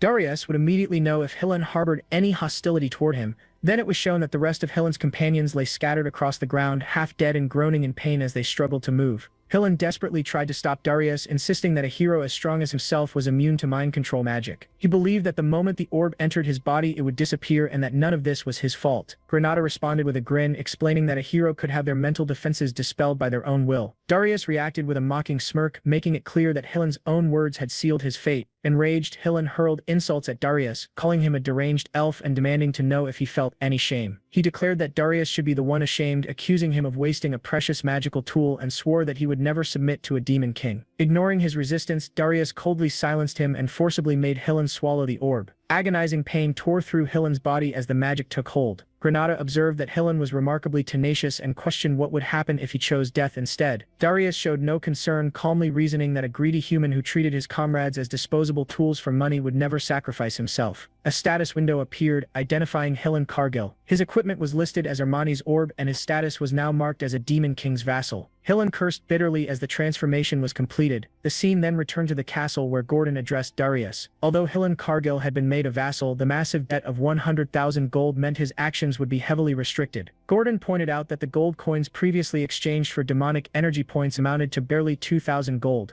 a sum comparable to a small nation's annual budget, and questioned how more would be gathered. Darius responded with a confident smirk, stating that it was about time he received a message. When Gordon expressed confusion, Darius clarified that he was referring to the annual gathering of demon kings known as the Unison of Towers. In his thoughts, Darius reflected on his previous life, remembering how he had never attended such gatherings because he found the idea of demon kings banding together repulsive. Yet now he reasoned that the other demon kings had survived in Aryan for a long time and must have accumulated vast amounts of gold and treasure. Gordon reacted in shock, believing that Darius intended to exchange demonic energy points for money once again. In the past, Gordon would have protested strongly, but after confronting the heroes directly, he understood the necessity of Darius's methods. He realized that if they had followed the old standards, they would never have been able to stop the heroes. With no other choice, he accepted this truth and resolved to believe in his demon king. At that moment, news arrived that an invitation to the Unison of Towers had been delivered. Gordon immediately informed Darius. Darius responded with a sly smile, declaring that they would go. He resolved that they would swindle his senior demon kings. Gordon acknowledged the order and pledged his obedience. The scene shifted to the Tower of Lies, specifically the demon king's room on the 13th floor. Darius entered with a faint grin, noting that he hoped he was not late for the appointment. He observed that everyone had gathered early and wondered if there had really been that much to discuss without him. Draxon Doldov, the Beast King of the Wolf Beastman race, stepped forward and welcomed Darius. Reyna Soldan, the Demon Lord of the Winters and a Frost Demon, remarked that Darius was the one everyone had been talking about. Ugur Belvek, the Demon King of Indestructibility from the Titan race, stated that the fool who had insulted Jason Kochman had already been taken away. Jason Kochman, known as the Devil of Lies from an unknown tribe, also happily welcomed Darius. Darius responded with a smile, internally labeling them as pathetic. He commented on Harmony and questioned whether a Demon King should feel ashamed. In his thoughts, he admitted that he knew this was the right path for Aryan, yet something still lingered in his mind. Belvek suddenly erupted in anger and cursed at Darius, demanding what a newcomer like him could possibly know about Aryan. Darius calmly reflected that by scratching the surface just a little, it was easy to read people. He sensed that Belvek was openly radiating murderous intent. Darius smirked and mockingly called him an idiot, stating that he thought he was the only one in charge there. Belvek's rage intensified as he threatened to kill Darius if that was what he wanted. Darius replied casually, telling him to try if he could. As the two demon kings locked eyes, Jason intervened, reminding Belvek that this place existed for Harmony and asking him not to ruin it. In Darius' mind, he noticed that the killing intent of both demon kings vanished instantly. He realized it was not magic and wondered whether it was Jason's power or the power of the tower itself. Darius agreed to proceed. Jason thanked him for his cooperation. Darius considered whether this phenomenon was similar to Mana's ghost, then dismissed the thought as unfounded speculation. He reminded himself not to let his guard down. Jason announced the start of the Harmony at the top and declared that everyone could now speak freely. Darius remarked that it was not particularly impressive. Draxon angrily demanded to know from Belvek where Hillen Cargill was now. Darius fell silent and finally stated that Hillen Cargill was. The scene smoothly transitioned to the adjutant's reception room within the Tower of Lies. There, the aides of the Demon King of Beasts and the aides of the Devil of Lies stared coldly at Gordon. One of them questioned whether Hillen Cargill was dead. Gordon, visibly nervous, claimed that he did not know and explained that he had not even come to the top. He guessed that Hillen Cargill might be wandering around Mount Irgist and begged them not to question him further. Another beast scoffed, saying that it made no sense and that the tower should be visible if that were true. Gordon responded that it was not their tower. A different beast remarked that perhaps the rumors were true and mentioned His Majesty the Demon King. Gordon thought to himself that everything was indeed as Darius had said. Darius' earlier instructions echoed in his mind, reminding him that if other officers asked about Hillen Cargill, he was to say that he did not know and to act as a spy. He recalled Darius emphasizing that strict confidentiality was the top priority. Even so, Gordon felt something was strange. He realized that the Demon King had not been wrong. Gordon finally spoke. He suddenly shouted that the devil he served was a rebel, a fool who never listened to anyone. He complained that if left alone for even a moment, that devil would start doing bizarre things and angrily declared that if things were going to be like this, then everything should just be done without him. As the outburst ended, Hillen felt an unexpected sense of relief wash over him, and he could not understand why it felt so refreshing. He Hearing Hillen outburst, the remaining beastmen responded with understanding. They expressed that they already knew and truly understood how things were. It complained that all demon lords were the same and repeated the words about their own demon king again and again. As Hillen heard this, tears poured from his eyes. In his heart, he realized that he had truly needed this small moment of comfort.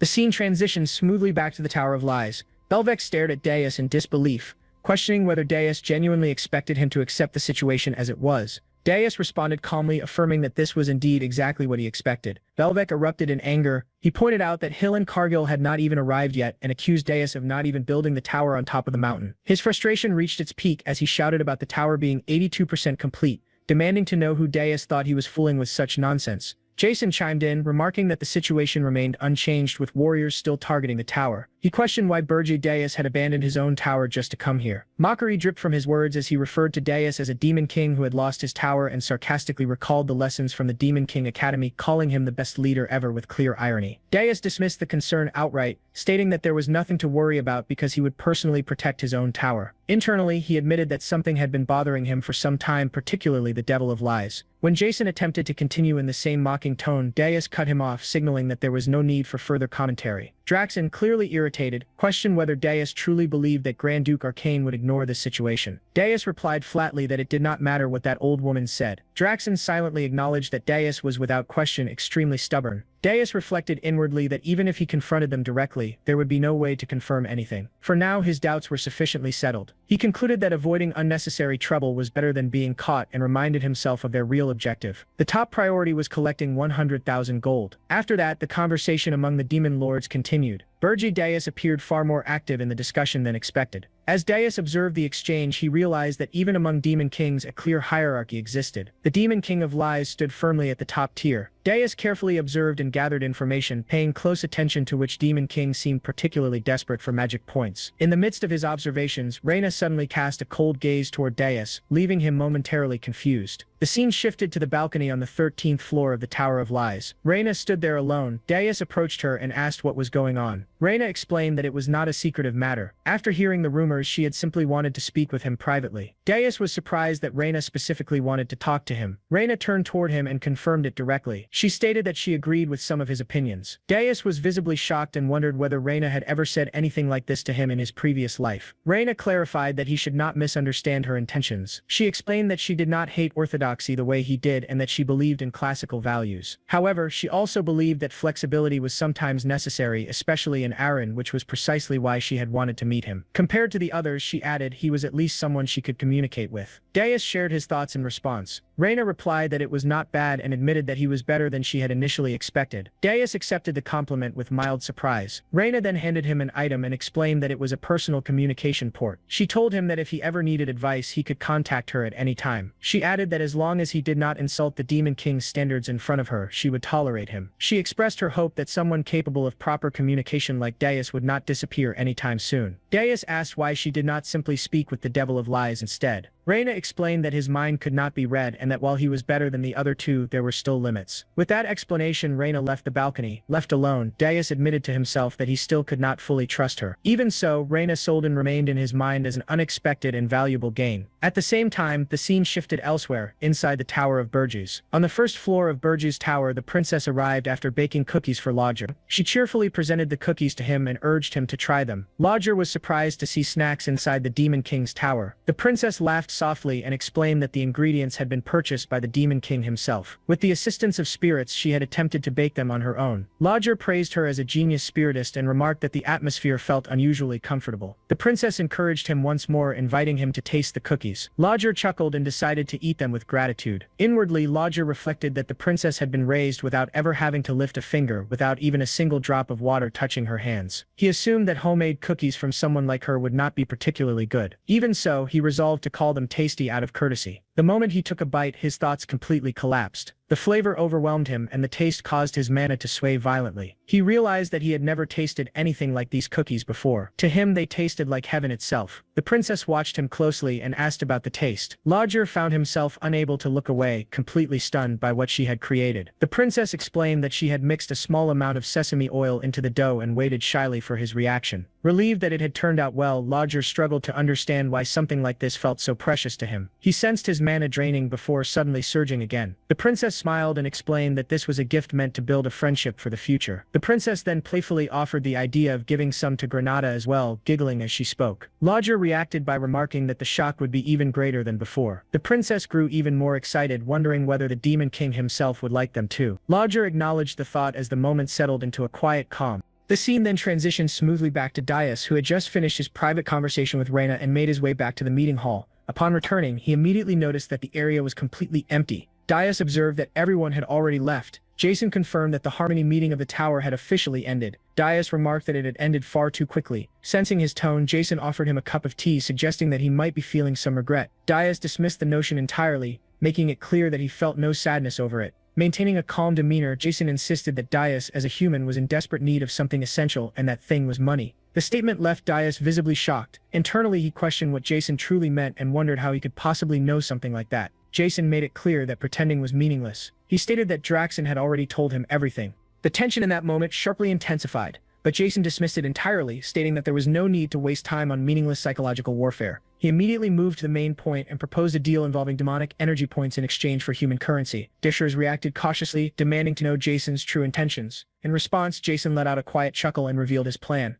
Aligning himself with Burgess, he expressed his hope that they would maintain a good relationship moving forward, reinforcing his willingness to cooperate and support their mutual interests. With that, the scene smoothly shifted to the first floor of Burgess Tower. Large sacks filled with gold were revealed, sent by Jason as part of their agreement. Dishers immediately gave instructions to take 100,000 worth of gold and move it without delay. Helen stood frozen in shock, realizing that Jason had truly fulfilled his promise. Dishers carefully analyzed the situation, suspecting that Jason might possess the means to track the flow of money. He realized that the worst possible outcome would be becoming nothing more than Jason's puppet. Turning his attention to those present, Dishers explained that everyone who remained had already been transformed into dark knights and dark magicians. He pointed out the individual standing at the center, stating that his name was Ammon, a member of the Golden Moon Merchant Guild, and revealed that he had already been aware of this when the contract was first established. Helen listened silently as Dishers continued speaking. Dishers instructed that the Dark Knights and Dark Magicians of Burgess Tower would be responsible for managing the funds, emphasizing that they would obey his commands with absolute loyalty and without hesitation. At the same time, the Dark Knights and Dark Magicians who had been forced into binding contracts by Dishers were filled with deep resentment. Within their hearts, they silently pleaded for Helen to save them from their current fate. Dishers then stated that the situation was not a complete failure, since everyone was still alive and a debt could still be repaid.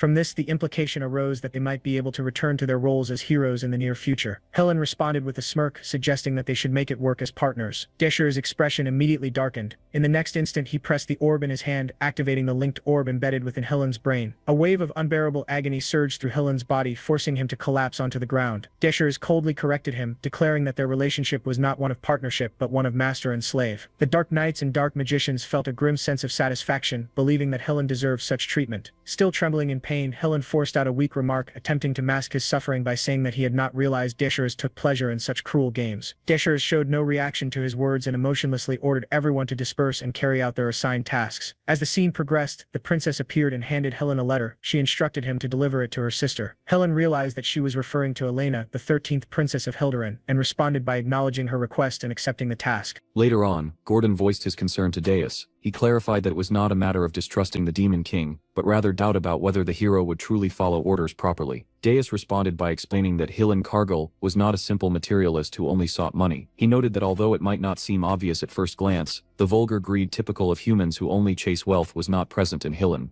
At the same time, Deus admitted that Hillen was not especially noble either. He concluded that Hillen Cargill did not seek honor, but popularity. Deus observed that Hillen was aggressive in everything he did because he wanted to stand out. He added that if Hillen controlled himself well using the Armani orb, there would be no better spy than him. Gordon reflected silently, realizing that Deus had studied humans to this extent. He felt that he could no longer remain idle. Deus then smirked and imagined the outcome. He stated that if a hero acting as a subordinate of the Demon King were to destroy human society from within, it would be a sight worth seeing. Gordon immediately agreed and affirmed his loyalty to the Demon King. At that moment, a knock echoed at the door, leaving both of them briefly confused. The scene then revealed the princess entering the room. Carrying a plate of cookies, she offered them cookies in a calm and casual manner. Deus took the plate from her, and commented that she had been coming in and out of the hall room whenever she pleased lately. He warned that if he disliked it, he would send her to the underground prison for an entire month. The princess responded confidently, insisting that he try them first. Deus looked at the cookies, and remarked that they were nothing more than a simple human dessert.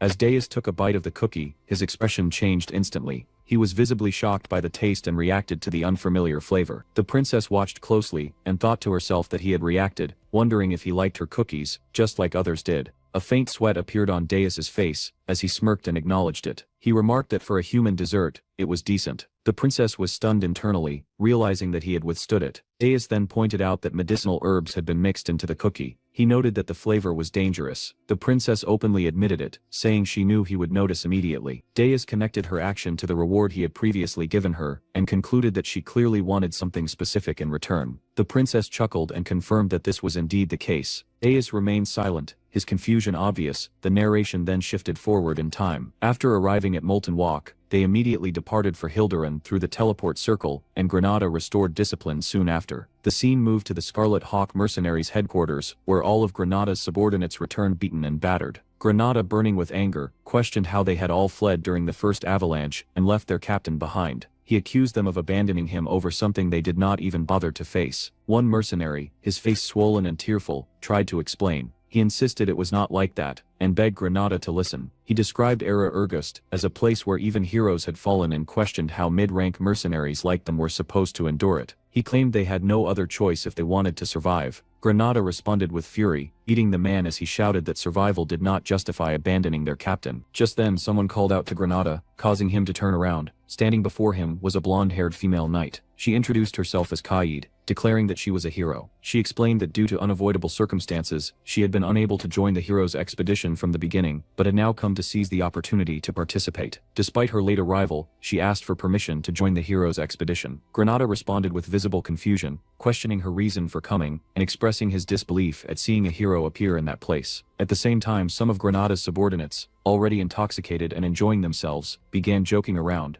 They pointed out that Kaid had been the one who paid for their drinks, while their captain was absent, and casually suggested continuing to drink more. Granada immediately silenced them by striking them again, and ordering them to be quiet. He then acknowledged Kaid's generosity in paying for their drinks, but informed her that the hero's expedition had already ended. Hearing this, Kaid was left visibly stunned. Granada continued explaining, stating that Hill and Cargill and the others had already departed from Holton Walk. Kaid reacted with shock and disbelief. Unable to accept the situation, she apologized for her bold request, and asked him to tell her everything that had happened, expressing her desire to hear about the expedition's failure. Internally, Granada resolved that he would only reveal the information that the Demon King had permitted him to share. The scene then shifted to the two of them sitting together inside a restaurant. Granada began recounting the events in detail, explaining everything that had transpired. After listening carefully, Kaid handed him several gold coins, while showing clear disbelief. She realized that the Demon King's tower had not actually been located at the summit. With that realization, she concluded that there was no longer any reason for her to remain there. She expressed her gratitude to Granada for taking the time to share the information with her, and stated that the gold was a gift in appreciation of his help. After conveying her thanks, she stood up and left. After her departure, Granada's subordinates spoke dismissively, describing her as an inexperienced hero who lacked understanding of the world. They remarked that it would not be surprising if she were eventually betrayed.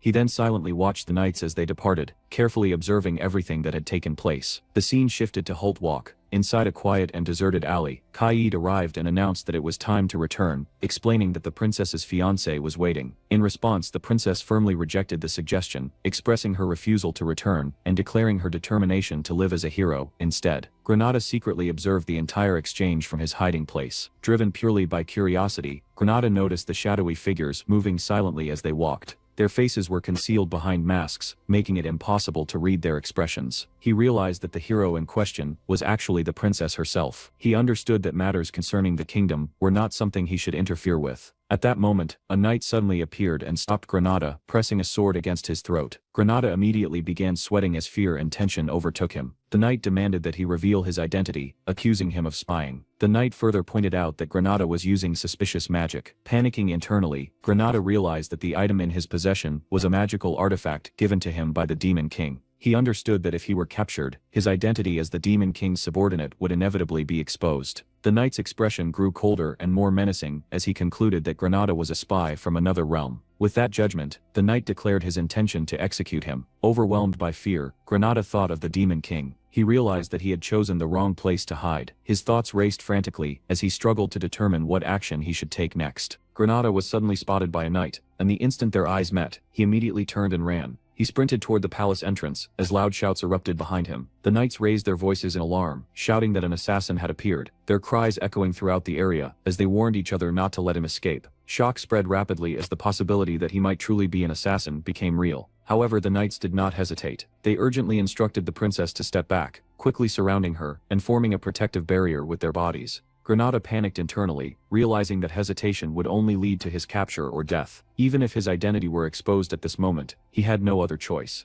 At that instant, the knights released a barrage of arrows toward him, pushing the situation beyond the point of return. Just as the arrows flew toward him, the Demon King suddenly appeared. He casually remarked that he had been wondering why things were taking so long. In the next instant, the arrows aimed at Granada shattered in midair, effortlessly destroyed by the Demon King's overwhelming power. Granada was left completely stunned by what he had just witnessed. Unable to fully comprehend the scene before him, Granada watched as the Demon King spread his wings and rose into the air. A flame of magic calmly formed in the Demon King's hand, as he casually commented that Granada must have been wasting time playing around in a place like that. The Demon King dismissed the entire matter lightly, casually remarking that there was no need to make such a fuss over wounds that could heal easily. Hearing this dismissive attitude, Granada reacted with visible frustration, expressing through his tone and demeanor that he was taking the situation far more seriously. Panic spread among the knights as they shouted in unison, reacting as if an unimaginable enemy had descended upon them. They immediately assumed that the Demon King had come for the princess and believed he intended to abduct her as part of some dark sacrifice. She urged the knights not to hesitate and declared that this was their opportunity to capture the Demon King. She ordered them to attack without concern for her well-being. The Demon King turned his gaze toward her, showing a brief hint of surprise as he realized something he had not previously known. The knights reacted with disbelief, shouting angrily as they rejected what they were seeing. Confusion spread among them as they questioned why the Demon King would appear in such a place. The Demon King remained calm, explaining that his presence there was merely coincidental, as he had been running an errand nearby, transitioning smoothly to an earlier point in time. Inside a quiet tower, the Demon King was shown sitting calmly while listening to the princess. She expressed her request, stating her desire to obtain senile powder. The Demon King immediately understood the meaning behind her request. He recognized that senile powder was a substance used to assist in forming contracts with spirits. The princess confirmed this understanding with a gentle smile, making her intentions clear. She then began recounting a story from hundreds of years ago. Long ago, an elf named Sel had returned to the human kingdom, where the king gave her a specific command. He had wished for humans to be able to form contracts with spirits more easily, and so Sel was ordered to develop a substance that could aid in that process. Through long years of effort and research, the substance later known as senile powder was eventually created.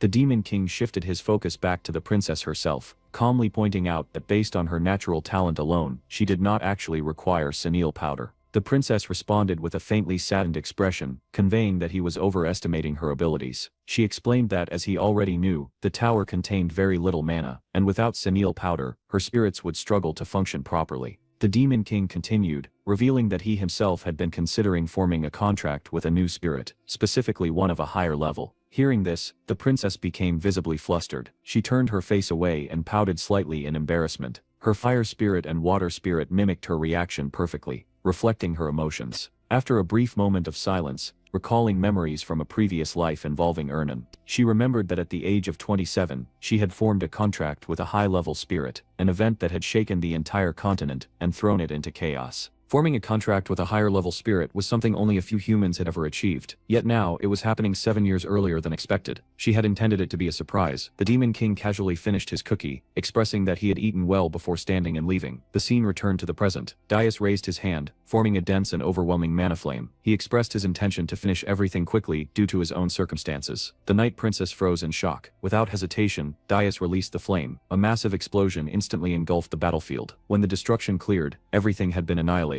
Yet the Night Princess remained standing. A powerful green aura flowed from her body. The Demon King stared at her in surprise. Ignoring the knight's warnings, she charged forward and attacked. She declared that a warrior's aura could destroy demons and expressed that warriors were the natural enemies of the Demon King. She rejected her life in the palace, declaring the battlefield as her true place. She unleashed Jesbine's highest swordsmanship, the Crescent Slash. The attack detonated the air and surged toward the Demon King. As she fought, she reflected on her past. She had been treated as insignificant, someone easily discarded for political gain. Despite that, she endured brutal training to be acknowledged as a warrior. She believed defeating the Demon King would finally earn her recognition and freedom. With that resolve, she risked everything. In response, the Demon King calmly gathered aura and instantly shattered her sword. She froze in shock as the fragments scattered. A dark red aura erupted from his body as he rose into the air, completely dominating the battlefield. His presence overwhelmed her, filling her with fear. He mockingly expressed that someone who was both a princess and a warrior could be useful. Fear consumed her. The knights immediately rushed forward, placing themselves between her and the Demon King. The Demon King released another massive explosion. His aura engulfed everything. Minutes later, silence remained. The battlefield was completely destroyed. The ground was torn apart, and knights lay motionless. Two healers soon arrived. Seeing the destruction, they immediately realized a demon was responsible. They found an injured knight and desperately tried to keep him conscious. With his remaining strength, he mentioned the princess and the Demon King. The healers froze in shock. The scene then shifted to the dungeon of the Tower of Burj. In the dungeon, the Demon King brought the unconscious warrior princess. Her body was covered in bruises and wounds from the battle. Another princess examined her carefully and wondered if she was Seniel. The Demon King corrected her, stating that she was Princess Cuddy Jespine, the ninth princess. He declared that she would now live on the fourth floor of the tower, and instructed that she be treated properly, concluding that she would be useful if raised well. The princess agreed, but asked why another princess had been brought. The Demon King casually explained that he found her along the way and picked her up, adding that kidnapping royalty helped him gain magi points. When the princess asked what magi points meant, the Demon King immediately realized he had nearly revealed a secret. He denied it and claimed she had misheard him. He then changed the subject and stated that he would bring her Seniel powder. As he left, he internally reprimanded himself, reminding himself that he was the Demon King and she was only a prisoner. Soon after, news spread across the continent that the ninth princess of the Jespine Empire had been kidnapped. The scene shifted to the Hero Guild headquarters. Hillen stood at the center while the heroes questioned him. One hero confirmed that Hillen was telling the truth. Hillen lowered his head and admitted his failure to locate the Demon King's tower, accepting responsibility. Another hero reassured him, expressing that no warrior should be blamed for such an outcome, since doing so would discourage future leaders. Hillen felt relieved and expressed his gratitude. At that moment, new information arrived. A hero reported that during the retreat, the Demon King had kidnapped the ninth princess. The Jespine Empire had requested the raising of the warrior's banner. Hillen spoke, expressing regret and proposing a reconnaissance mission instead of immediate war. He reasoned that a truly powerful Demon King would not hide, and secrecy suggested weakness. The heroes agreed with his logic and supported his proposal. A senior hero then declared that full-scale war would be suspended until the tower's location was confirmed. Hillen bowed and silently wondered if this outcome had been part of the Demon King's plan, realizing he had successfully bought time. The scene returned to the Demon King, who reviewed Hillen's report and instructed him to continue observing. He admitted to himself that without Hillen's actions, the warriors would have already launched an attack. He considered recruiting them one of his best decisions. Outside, Hillen and Granada used their influence to delay the warriors further. Meanwhile, the Demon King continued his plans, focusing on accumulating demonic points through kidnapping royalty. His resources steadily increased. He also prepared to use the powerful Armanis beads as an energy source. The dwarves reinforced the tower, making it nearly impenetrable. Krutu's power grew through contracts with high-level spirits, including Princess Ernan. The Demon King concluded that even elite warriors would not be able to defeat him. With the tower nearing completion, his thoughts turned to revenge. He aimed to take revenge on the warriors who had killed him before. His target was Amur, the city of magic and engineering. His goal was to seize it without being detected. The scene then shifted to the kingdom of Akan, to the great city of magic and engineering, Amur. On the outskirts of the world's largest magic market stood a small and unremarkable shop known as Jettison's Paradise. Inside, the shopkeeper sat lazily behind the counter, casually flipping through a newspaper. His expression gradually grew dull as boredom overtook him, and he released a weary sigh. While reading, his mind wandered to the latest rumors spreading across the continent. He recalled reading that the ninth princess of Jespine had been kidnapped immediately after the hero expedition ended. He also reflected on the growing anger directed toward the Hero Guild and their continued inaction. The newspaper further reported that a hero named Logir was now being hunted. After absorbing all of this information, the shopkeeper quietly muttered to himself, expressing that these events truly made it feel like the end times were approaching. Suddenly, the bell above the door rang, announcing the arrival of a new customer. The Demon King stepped inside. The seller immediately set aside his newspaper, straightened his posture, and greeted the Demon King with an overly bright and friendly smile. he welcomed him enthusiastically, and asked if there was anything specific he was searching for. The Demon King, however, paid little attention to the seller's exaggerated enthusiasm. His gaze swept across the dusty and run-down shop with clear disinterest. He finally spoke, stating that he was looking for some powder and asking whether it was available. In his thoughts he recalled that the princess had personally asked him to bring this powder for her. Upon hearing the request, the shopkeeper's mood shifted instantly to excitement. His eyes sparkled as he proudly declared that they absolutely had it in stock. He began speaking with excessive cheer. The narration then further explained the setting. The kingdom of Akan was known as the sacred land of magic engineering, attracting heroes, mages, and alchemists from all across the world. Because of this, famous shops were constantly filled with powerful individuals. Even when demonic energy was carefully concealed, the risk of being detected in such crowded places remained high. This was precisely why Demeus had deliberately chosen this quiet and isolated shop with almost no customers. The shopkeeper then eagerly held up 2 glass vials filled with sin powder. Laughing loudly, he cheerfully declared that the Demon King was extremely fortunate today.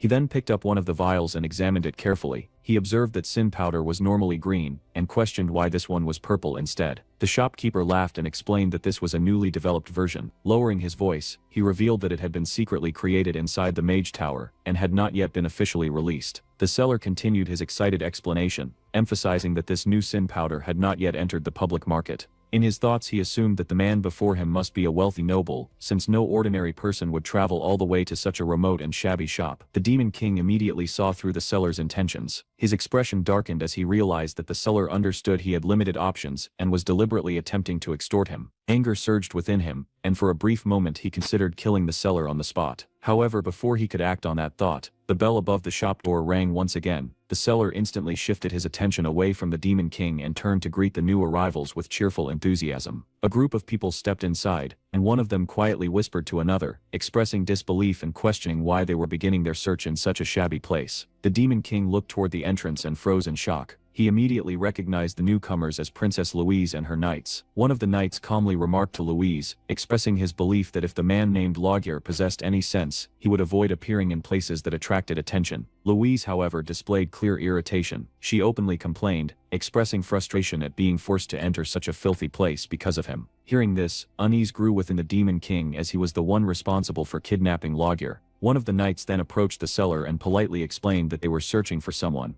Meanwhile, the Demon King carefully observed Louise. He studied her sharp temperament, her rough tone, and most notably, her distinctive twin tails. He became certain that she was Louise Werft. At the same time, he reassured himself internally, reminding himself that she would not recognize him since he had used a magic item to conceal his identity during their previous encounter. The seller laughed awkwardly, and told the knight that he understood they were searching for someone. Then, in a strange and absurd claim, he stated that he suffered from a peculiar condition, explaining that his memory would fail him if he did not sell anything first. The knight reacted with visible confusion and shock at such a bizarre statement. Louise immediately responded with fury, expressing her anger through harsh insults directed at the seller. In the next instant she stepped forward and pressed her sword dangerously close to his neck. He screamed in panic, reminding them that murder was forbidden in the royal capital and begging desperately for his life. Trembling uncontrollably, he pleaded that if they were going to threaten him, they should at least buy something first. Staring at him in disbelief and expressing that he had completely lost his sanity, he expressed his willingness to accept any punishment they chose, as long as they agreed to buy something first. Hearing this, the Demon King remained stunned in silence. Even Louise herself appeared momentarily surprised. She stared at the seller briefly, visibly taken aback by his boldness. Then, unexpectedly, she burst into laughter. Rather than remaining angry, she expressed amusement and commented that the man was surprisingly interesting. Deciding that she was willing to see what he had to offer, seizing this unexpected opportunity, the seller quickly changed his approach. He immediately renamed the sin powder and presented it proudly as arch powder. He confidently claimed that it was an extremely valuable item, particularly useful for dwarven masters. Without hesitation, he declared that its price was 3 gold coins. Watching this unfold, the Demon King felt his anger intensify. His teeth clenched tightly as he silently cursed the seller in his thoughts, realizing that the man had attempted to scam him and was now shamelessly deceiving Louise as well. Yet to his surprise, Louise appeared completely satisfied. She accepted the arch powder without hesitation, expressed her thanks to the seller with a smile, and even offered blessings toward him, before shifting her focus back to her true objective. She then calmly asked whether a dwarf named Laguerre had recently passed through the shop.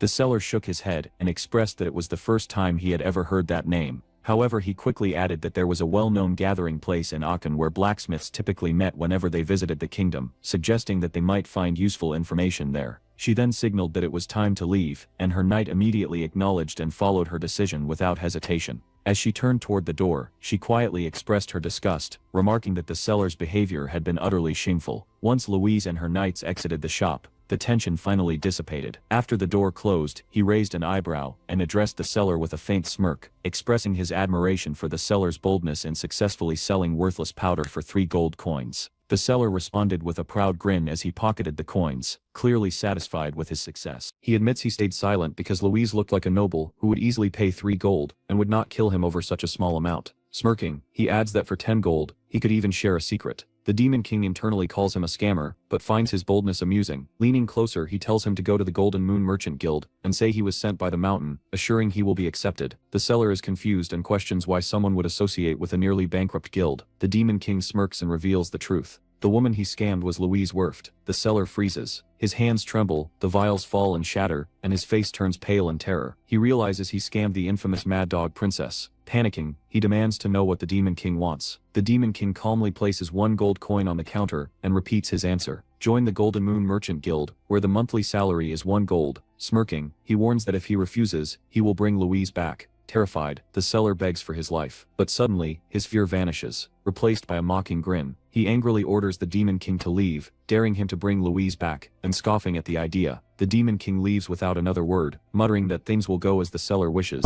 He goes straight to Louise and tells her everything. Hearing she was scammed, Louise explodes in fury and storms back to the shop. Inside, the seller sees Louise return and breaks completely. Outside, the Demon King examines the vial and realizes even the poorest shops sell proper sin powder, silently cursing the seller's shameless greed. Louise approaches and thanks him sincerely, saying she recovered her money because of him. He politely asks what she did to the seller. She clenches her fist and admits she could only teach him a small lesson in a foreign country, muttering that she should have ripped his heart out. One knight tries calming her, surprised at her rage. The Demon King grows uneasy, reminded how dangerous and eccentric she is. He quickly changes the subject and asks about Lager. Louise immediately brightens and eagerly confirms he is a blacksmith, asking if he knows him. The Demon King shows a necklace and asks if it belongs to Lager. The knight instantly recognizes it as Lager's early work. The Demon King fabricates a story, claiming he met Lager 2 months ago in Ormuth, helped him while starving, and received the necklace in gratitude. Louise grips the necklace tightly, trembling with emotion. She admits she owes him again, and wishes she could host him properly, making the Demon King uneasy. She hands him an emblem, saying it can be exchanged for the best equipment in the Dwarven Kingdom. He accepts it calmly. Louise and her knights leave. One knight asks her next move. She declares she will request reinforcements, and vows she will not let Lager escape. As they disappear, the Demon King's thoughts turn inward. One word echoes in his mind: the heart. Memories resurface. After regression, he realizes he forgot a crucial event. Draxon discovered the heart of a mystic beast. After absorbing it, Draxon gained overwhelming power. A realization settles in. That power was the only thing Demon King truly desired. Now reborn as a new Demon King, Demon King understands his current limitations. Dimensional interference is still heavily affecting him, restricting his true strength. If he were to fight Louise one-on-one under these conditions, especially with Louise being fully equipped with high gear, Demon King knows the outcome would be uncertain. At best, he would barely manage to win. That would not be enough to take revenge on the heroes, and to survive in this dimension. Demon King comes to a decisive conclusion. He will send Louise to Ormuth, to the place where the Tower of Beasts stands. Their 2 monsters will inevitably clash. The Mad Dog Louise and the Demon King of Beast Draxon. While those to tear each other apart in brutal conflict, Demon Kings will remain in the shadows, waiting for the perfect moment, and when the battle ends he will claim the prize for himself.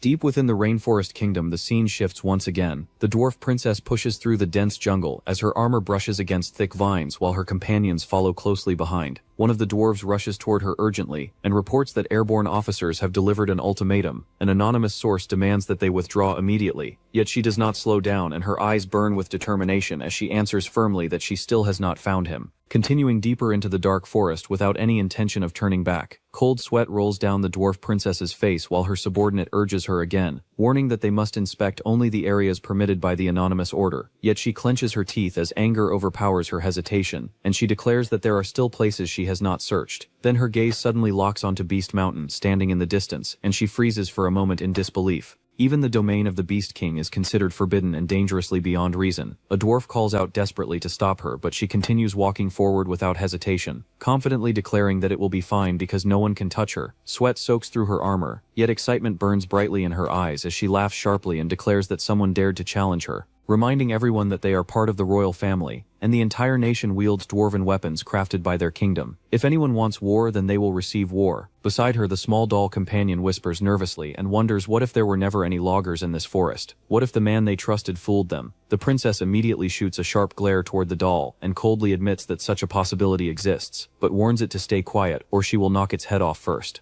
Without waiting for any response, she marches forward again, while glancing toward the distant tower and mutters that the Demon King's situation is becoming serious. Inside the tower, the Wolf Demon King slowly lifts his head as a demon girl appears before him and bows respectfully, while reporting that the dwarf princess is approaching Beast Mountain. His eyes widen in shock and he demands to know why that reckless princess has come here. Anger twists across his face as he suspects she may be trying to interfere with the heart of reincarnation. The chamber guarding that power is protected with absolute security, and even the pure mana sealed within the magma core cannot be altered. Even 10,000 spirits combined would be unable to move it. He mutters in frustration that the aggravation work is already in its final stage, and wonders why trouble appears now of all times. Suddenly realization strikes him like lightning, and he roars an order to stop her immediately and prevent the princess from approaching, but quickly adds another command that she must not be killed, and no one should be seriously injured. The demon servant hesitates and admits that such an order will be difficult to accomplish. Back in the forest, the princess suddenly halts as a towering muscular figure appears before her and blocks the path completely, his presence overwhelming and his calm voice carrying a deadly edge as he questions whether she has lost her mind and come here seeking death. The princess narrows her eyes proudly and refuses to be intimidated, declaring that the pride of the dwarves will never bend to threats. The man replies that this is the territory of the Demon King, and entry here is strictly prohibited, gripping his sword as he reminds her that someone should have warned her, adding with a dark chuckle that there is always the risk of being killed by demons in a place like this. The man is revealed to be Max, the Prince of Ormus, and orders him to move aside, demanding that he should not return until he finds the missing logo. Max's expression twists with irritation as he mutters that dwarves truly lack intelligence, remembering the full-scale war from 1 year earlier near the kingdom of Jasper, which borders the Demon King's castle. Ignoring the worried cries of her subordinates, she keeps her eyes locked on Max alone. Max begins speaking about how things work in his country, but she cuts him off with a sneer, declaring she's heard enough. The tension exploding as both prepare to strike, and the forest trembles under their power. Suddenly several men emerge from the shadows, shouting that it's their turn to claim the rewards. Max tightens his grip and orders them to kill everyone. Soldiers and hunting hounds surround the princess, cutting off every escape, while Max declares they will all die for the prosperity of Ormus. Rage surges from the princess as she raises her massive axe and shouts at them for daring to challenge her. In the distance, thunderous demonic gallops echo. Inside the tower, the Wolf Demon King roars in disbelief, realizing Ormus' forces intend to kill the princess and frame him, triggering a full-scale offensive like 200 years ago. Monstrous demons are dispatched instantly, as he grimly resolves the princess must survive. Back in the forest, blood and violent mana stain the battlefield, as Max's allies cut down dwarves with precision, chaos reigning until a golden shield flares around the princess. She shouts for her soldiers to be released while a wounded dwarf pleads that the enemy advantage is overwhelming, and they cannot win head-on, urging her to escape while they clear a path. Her teeth clench, fury burning as she declares she'll smash everything herself, ignoring the doll's plea to calm down. Max raises his weapon, mana blazing, sneering that she hides behind a shield like a turtle. Suddenly violent purple energy explodes before him, blinding and overwhelming. He freezes in shock, wondering if the Beast King's subordinate has arrived. A dark purple aura intensifies above them, and a cold voice echoes declaring the Ormus attack was never part of the plan, and humans are unpredictable. Max's eyes widen as he realizes the being before him is no mere beast or demon. At the same moment, both Max and the princess tremble under the Demon King's suffocating presence. Pierce Doss appears with a mocking smile and coldly orders the Princess of Ormus to die, activating his equipment magic tool with an unyielding expression. Someone shouts that high-level demons have appeared. At the same time, the Demon King releases a monstrous aura, the suffocating energy pressing down like a physical force, wrapping around Max and binding him completely. He struggles in shock, shouting in confusion as the crushing pressure freezes him in place. In that exact moment, Princess Louise Vert flashes forward with unstoppable speed, closing the distance in the blink of an eye, ready to strike.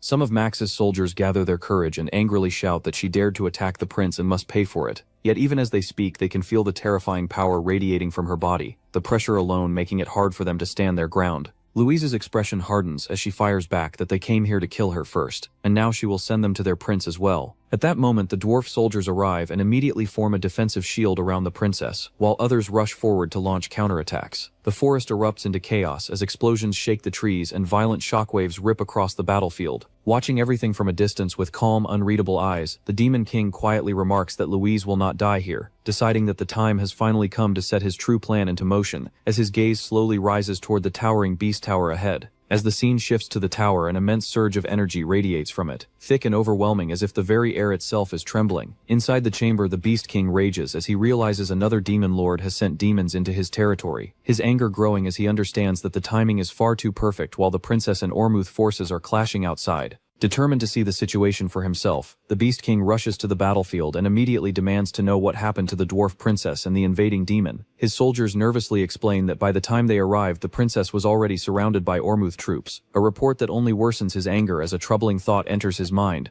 that the same great war from 200 years ago might begin again. But when the scene shifts back to the battlefield, the truth becomes clear. Princess Louise is already cutting down every enemy before her in a brutal and unstoppable assault, not a single soldier able to stand against her, while even her own troops shout desperately for her to stop before the battle turns into pure slaughter. Back with the Beast King, the soldier lowers his head and finishes the report saying the princess solved everything herself, and they were unable to help. Hearing this, the Beast King snaps in irritation and tells them not to confuse him like idiots. In his anger, the Beast King strikes the soldier. The man instantly drops to his knees and bows repeatedly, while apologizing again and again, his entire body trembling beneath the overwhelming fury. Soon more soldiers arrive accompanied by several powerful beasts. One of them hesitates before nervously reporting that Prince Max was killed by the dwarf princess. Another soldier quickly asks what should be done with the remaining Ormus warriors, clearly waiting for the Beast King's permission before taking any action. The Beast King remains silent for a moment, his expression dark and calculating, as he carefully considers the situation in his mind. Finally, the Beast King turns toward his soldiers and gives a firm order to send them alive, explaining that these men must provide their statements properly, so he will not be falsely accused. Then he looks toward the rest of his troops and sharply asks whether they have found the demon who invaded his territory. The soldiers hesitate before answering that they are still searching, their voices trailing off awkwardly. Hearing this, the Beast King grabs his head in frustration and calls them pathetic, saying that not only their heads but even their noses are useless. His anger burns fiercely, but soon his expression shifts into deeper thought. If it is a high demon that specializes in stealth, then it is no surprise these fools cannot detect it. He narrows his eyes and mutters that it has been a long time since he has faced a situation like this. Then he activates a technique known as sensory super-maximization, a powerful method that heightens the senses by concentrating magic directly into the sensory organs. By mastering this technique, even the faintest traces of stealth magic can be detected.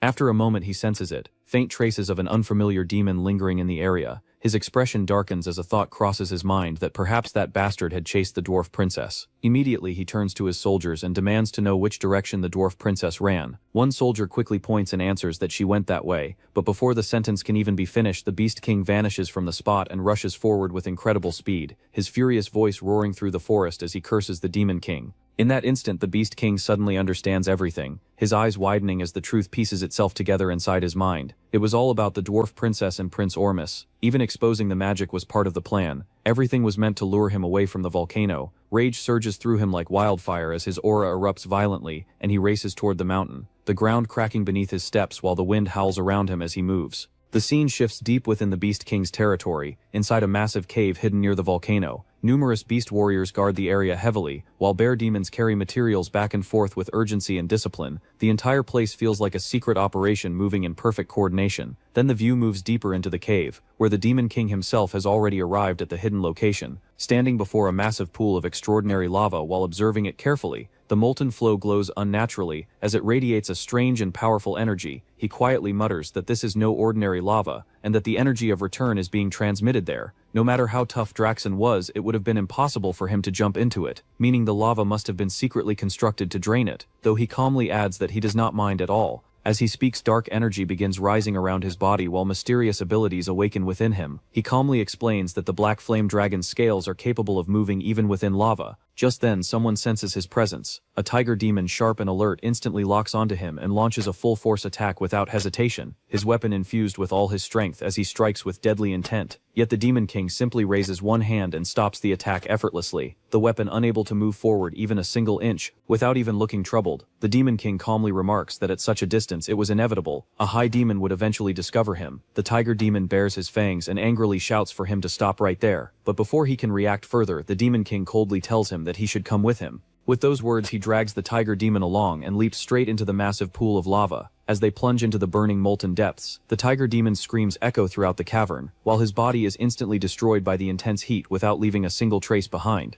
Yet the Demon King remains completely unaffected, as the black dragon scales covering his body protect him from the devastating heat, the molten fire sliding across his body as though it were nothing, while he continues descending deeper into the blazing depths. He often wondered what kind of recovery ability he had truly obtained, a faint smile appearing on his face as the memory returns. Then far below within the depths, something finally appears, a phoenix whose presence radiates immense power even within the lava itself. The Demon King recalls that during his time as a Demon King cadet, the existence of the phoenix had been confirmed across multiple dimensions, the phoenix capable of transcending dimensions ranging from divine beings to entities that rule their own realms as ultimate destroyers, the scale of its power differing greatly depending on its form. However, there was one thing all records shared in common. Every demon lord who completely absorbed a phoenix became powerful enough to have their name engraved in the history of the demon world. A quiet satisfaction appears on the Demon King's face, as he softly thanks Draxon in his mind, saying that because Draxon absorbed the phoenix in the previous life, he is now able to stand here. The one power he always envied finally within reach, and in this life he will make sure to write his own legend with it. The Demon King slowly stretches his hand forward, and an overwhelmingly powerful light bursts from his palm. The radiance so intense that it illuminates the sky and the surrounding mountains even from far away. Seeing the blinding light in the distance, the Beast King's expression twists with shock and rage, as he roars in fury while demanding to know who discovered his phoenix, his mind racing through possibilities as he briefly considers Deus, but quickly rejects the thought because that man would never move without a clear benefit. In the next instant he arrives at the entrance of the cave, where the guards stammer nervously as they try to report the appearance of a demon. But the Beast King pushes past them without hesitation and orders everyone to stay back while he strides deeper inside, muttering to himself that Ugar lacks the intelligence to plan something like this, and Rena from the Snow Demon tribe could not approach the Phoenix because of its fire attribute. Leaving only one possible explanation, he suddenly turns toward his soldiers and sharply demands whether they are safe. One soldier hurriedly explains that earlier the tiger demon suddenly jumped into the lava. The Beast King immediately snaps in disbelief, saying that such a thing is impossible, yet the trembling soldier continues and explains that the tiger claimed he was going to steal it. At that moment someone shouts that the Demon King is inside, and that it is dangerous, an immense light pouring outward from deep within the cave, growing brighter with every passing second as its glow spreads far beyond the cavern, and becomes visible even from great distances. From afar several figures witness the astonishing sight: Princess Louise, Merchant Granada, Cargill, and Princess Elena, standing beside their soldiers as they watch the radiant eruption in stunned silence. Meanwhile, the Beast King's fury reaches its absolute peak as he clenches his fist and his aura explodes violently around him, roaring with uncontrollable rage that he will kill the intruder. And within the blazing depths the phoenix finally reveals itself. Deep within a dense forest, a sharp, unnatural sound echoed briefly before fading, leaving silence. On the forest floor lay Deus, motionless, abandoned by life. Minutes passed before his eyelids trembled and opened, confusion clouding his gaze as he stared at the tangled canopy above, unsure where he was or how he had arrived. Around him, animals had gathered, wolves in the shadows, small creatures peeking from bushes, birds perched above. None attacked, they simply watched the stranger in their territory. Ignoring them, Deus slowly pushed himself up, heavy and disoriented, searching his memory. Then it hit him: the phoenix. His plan had been simple: kill it, store it in his subspace, and return to his tower. But the volcano erupted, its force hurling him across the sky before he crashed in this forest. Walking through the trees, he reached a narrow stream and froze at his reflection. His appearance had completely changed. The face staring back was unfamiliar. Far away in Ormus, Princess Louise reported to the king about the battle. Ormus warriors had intervened bravely, but the king's son had died. Consumed by grief and rage, the king immediately ordered a massive expedition. The Beast Demon King must be defeated. Back in the forest, Deus received a holographic call from Hillen. Shock crossed Hillen's face at Deus's new appearance, but Deus calmly confirmed his identity. Hillen reported that nearly 500 participants, including 200 recognized heroes, would attack the Tower of Beast, led by the 10-star battle mage Rosal Charnt and Vice Commander Balaf Dislord. Not all groups agreed with killing the Demon King. Some wanted him alive for the tower's rare resources. Deus quickly decided Hillen would join the expedition and personally kill the Beast Demon King when the opportunity arose, boosting his reputation among humans. Soon after, Gordon reported that Draxon had summoned several Demon Kings, including Belvec and Reyna, to the Tower of Beast. Recognizing the urgency, Deus transformed into his demon form and took to the sky. The phoenix's mana flared violently, igniting his wings. He shot through the sky like a burning comet, crashing into the barrier surrounding his tower but stabilizing safely. As Deus confirmed his safety, Gordon prepared a portal to the Tower of Beast. Heroes gathered from across regions. Rosal drew admiration as she boldly declared she would defeat the Beast Demon King, while Hillen internally resolved the victory would ultimately belong to him. Deus, Gordon, and Jason arrived at the tower's top level, where Draxon awaited. Calmly acknowledging them, Draxon led them into the meeting chamber. Deus noted that arriving late would have been unwise. Once everyone gathered, Belvec questioned the urgency. Jason casually remarked on the assembling hero forces, and Draxen revealed the truth. One Demon King had secretly sent an acetate demon into his territory. That intruder had stolen the corpse of the phoenix that Draxen had been preparing to absorb. Even worse, the same culprit had caused the death of the second Prince of Ormus, which had triggered the current hero expedition. The other Demon Kings silently considered his words. Some wondered whether Draxen had been secretly hiding a phoenix all along. Others believed stealing such a powerful spirit beast was reckless. However, provoking the kingdom of Ormus into launching such a massive expedition clearly suggested that someone intended to destroy Draxen. Continuing his explanation, Draxen suggested that the same mysterious enemy might also be responsible for the death of the dwarf princes. If that were true, the real objective might be to ignite a massive war across the entire continent. Looking around the chamber, Draxen declared that someone present might be trying to eliminate him. But if that was the plan, he warned that he would not fall alone. Filled with anger, he swore that he would uncover the traitor responsible. To achieve that, he announced that he would purchase the black box key. The black box installed inside the tower was a special device capable of recording the movements and actions of Demon Kings. It had originally been created to analyze past operations and help plan future invasions more effectively. However, many Demon Kings who followed strict demonic traditions believed such devices were unnecessary. Using the system required an enormous number of demon energy points, and because the device would disappear if the tower collapsed, most Demon Kings had stopped paying attention to it entirely. But Draxen intended to use it. When Deus heard this announcement, a troubling thought crossed his mind. The black box was something he had never considered before. If Draxen opened the black box inside his tower, the truth would be impossible to hide. Draxen continued explaining that activating the device was not something he could do alone. The system required the approval of the Demon King who controlled the tower where it was installed. Without that authorization, the black box would remain sealed. He looked around at the other rulers and asked each Demon King present to grant him permission to open the black box in his domain. His reasoning was simple. If the one responsible for the chaos was hiding among them, that person would likely refuse the request. For a moment, the chamber fell silent. Deus listened carefully, feeling a growing sense of unease. The situation had suddenly become far more dangerous than he had expected. If the recordings inside the black box were revealed, the truth might come to light, but the tension in the room quickly dissolved. One by one, the Demon Kings granted their approval. Even the Demon Queen gave her authorization without hesitation. None of them opposed the request.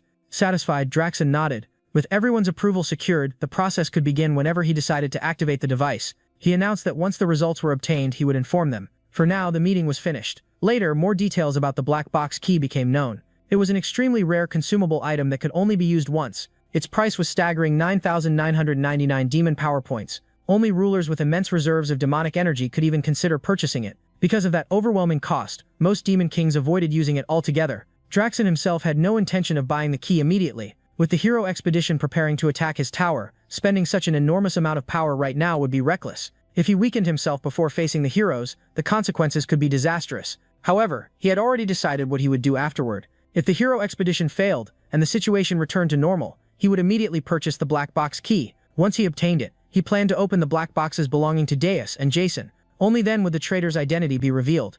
Meanwhile, after leaving the meeting, Deus and Gordon returned to their own tower. As soon as they arrived, Deus began carefully analyzing the situation. The possibility of the black box being activated weighed heavily on his mind. There was only one solution. Before that moment arrived, Draxen had to be eliminated. With that decision forming in his thoughts, Deus decided to inspect the tower before planning his next move. Gordon informed him that most of the preparations inside the tower had already been completed. Hearing that, Deus suggested they begin their inspection from the lowest level. Together they descended to the first floor of Berg Tower. The sight that greeted them was impossible to ignore. A gigantic magical weapon dominated the entire floor. The structure resembled a colossal cannon, towering like a siege machine built for pure destruction. Standing proudly on top of the massive device was Logger. The moment he saw Deus arrive, his excitement exploded. He began enthusiastically explaining his newest creation. This, he announced proudly, was the weapon forged in the Hell Forge, Hell's Catapult Mark I. His voice overflowed with admiration for his own masterpiece. According to him, the design was both magnificent and elegant.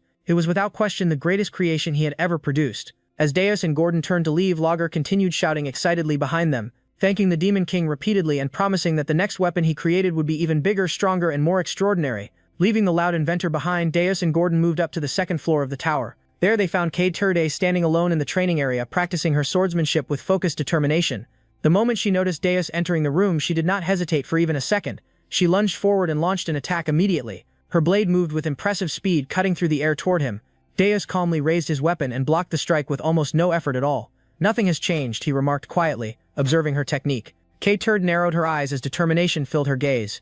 "The real battle begins now," she replied firmly. Without wasting another moment, she activated the Qin combat technique and unleashed a modified attack known as Waxing Moon. breaking the waning moon. The power behind the strike was clearly greater than before, refined through careful practice, yet even this improved attack failed to trouble Deus. He stopped it just as effortlessly as the first. A faint smirk appeared on his face as he spoke again. "You've improved a little," he admitted, "but you still have a long way to go." K-Turd stared at him in disbelief. She could not understand how her carefully refined technique had been neutralized so easily. Before she could gather herself for another attempt, Deus launched a swift counterattack. His strike landed with controlled precision, hitting just hard enough to nearly knock her unconscious. The brief exchange ended as quickly as it had begun. Deus then turned his attention toward Gordon, curiosity appearing in his voice. He asked why Princess K-Tur had been placed on the second floor. Gordon explained that Princess Ernan was currently conducting a summoning ritual on the fourth floor. To prevent any interference during such a delicate process, he had temporarily moved K-Tur to another level of the tower. Hearing this explanation caused Deus to raise an eyebrow slightly in mild surprise. At that exact moment, the ritual on the fourth floor was already in progress. Inside a large glowing magic circle, Ernan stood with focused concentration, channeling her energy while activating the spirit dust that had been provided earlier by Sinyo. Drawing upon her magical power, she began reciting the summoning incantation with careful precision. She called upon the great spirit of water, invoking the guardian bound by blood and soul. Her voice echoed softly within the chamber as she spoke the sacred name of Ernan Hilderan, seeking to form a spiritual contract with the ancient being. Moments later, the ritual succeeded. A powerful water spirit manifested within the circle, its presence shimmering with flowing blue energy as it connected directly to Ernan mana. However, the moment the bond was established, a sudden surge of energy flooded through her body. The overwhelming force disrupted her balance, and she began to fall forward. At that exact moment, Deus appeared beside her. Moving with incredible speed, he caught her before she could collapse onto the ground. Supporting her carefully, he smiled faintly. "It seems I arrived just in time," he said, calmly praising her successful ritual. Ernan laughed softly, though she seemed a little embarrassed, and shook her head. She explained that the ritual had succeeded largely because of the spirit dust she had received earlier. But then something completely unexpected happened. In a quiet voice, Ernan suddenly said that she loved the Demon King. The words left her lips before she could stop them. Deus froze in surprise. Ernan immediately panicked. She insisted that she had not meant to say those words, even though the voice had clearly come from her mouth. She claimed she had no control over it at all. After a brief moment of confusion, the truth revealed itself. Those words had not actually been spoken by Ernan. They had come from the newly summoned water spirit. Ernan sighed lightly and remarked that she seemed to have summoned a particularly troublesome spirit. Hearing this, the spirit burst into laughter. Soon afterward, she introduced herself properly. Her name was Nairuniel, a high-ranking water spirit. Her personality quickly became obvious. She loved reading romance novels, especially dramatic stories involving forbidden love. With cheerful enthusiasm, Nairuniel declared that she truly adored the Demon King. She even pointed out that he had clearly noticed Ernan's feelings already, and immediately began asking when the two of them planned to officially become boyfriend and girlfriend. Hearing such outrageous claims left Ernan completely flustered. Her face turned bright red as she demanded to know what kind of nonsense the spirit was talking about. Meanwhile, Nairuniel appeared thoroughly entertained by the entire situation. With a playful smile, she continued teasing Ernan relentlessly. She urged the princess to admit the rumors that were apparently spreading throughout the spirit realm.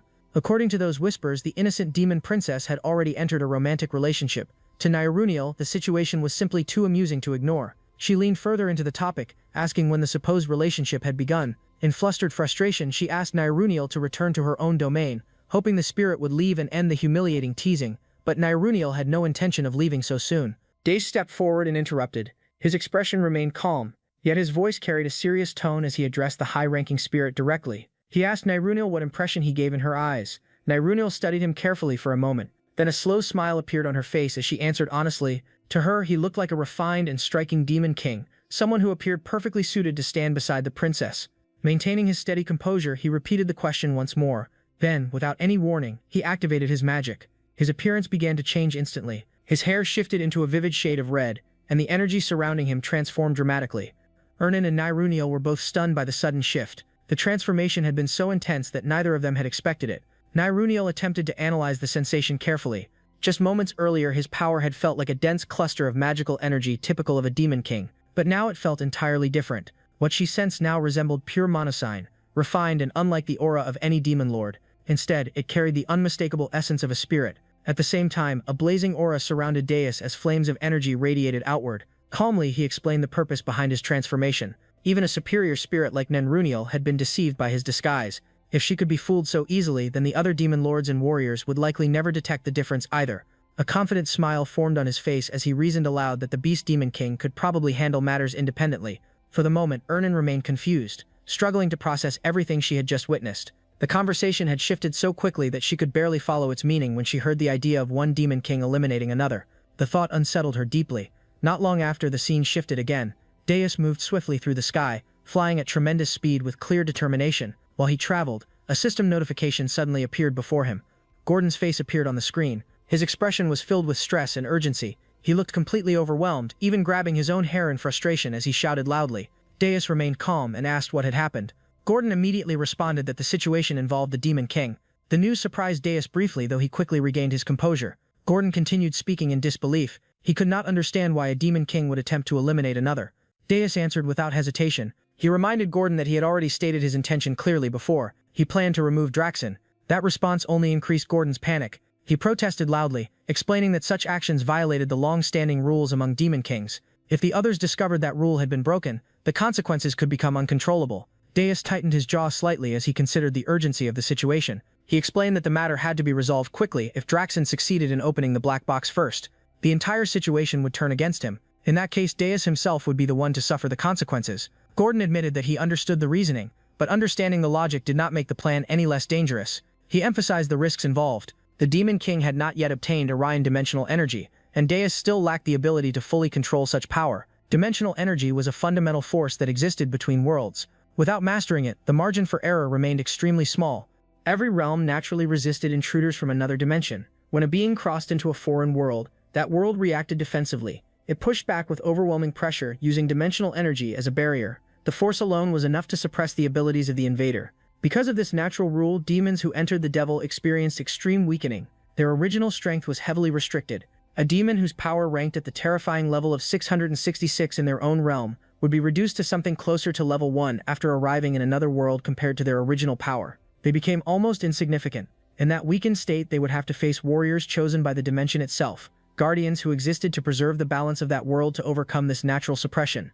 The demon race had created a specialized invasion system. That system was known as the Demon King's Tower, sometimes called the Devil's Tower. The tower functioned as a magical conduit that linked the demon world, the Demon King, and the flow of magical energy. By investing accumulated magic points into the structure, the Demon King could gradually draw stronger power from their home realm. As the tower expanded upward, the connection became stronger, slowly restoring their original strength. In many ways, the tower's growth directly reflected the ruler's true power. However, the system came with an important limitation. The farther the Demon King traveled away from the tower, the weaker the magical connection became. With distance, the energy supply thinned and their strength declined accordingly.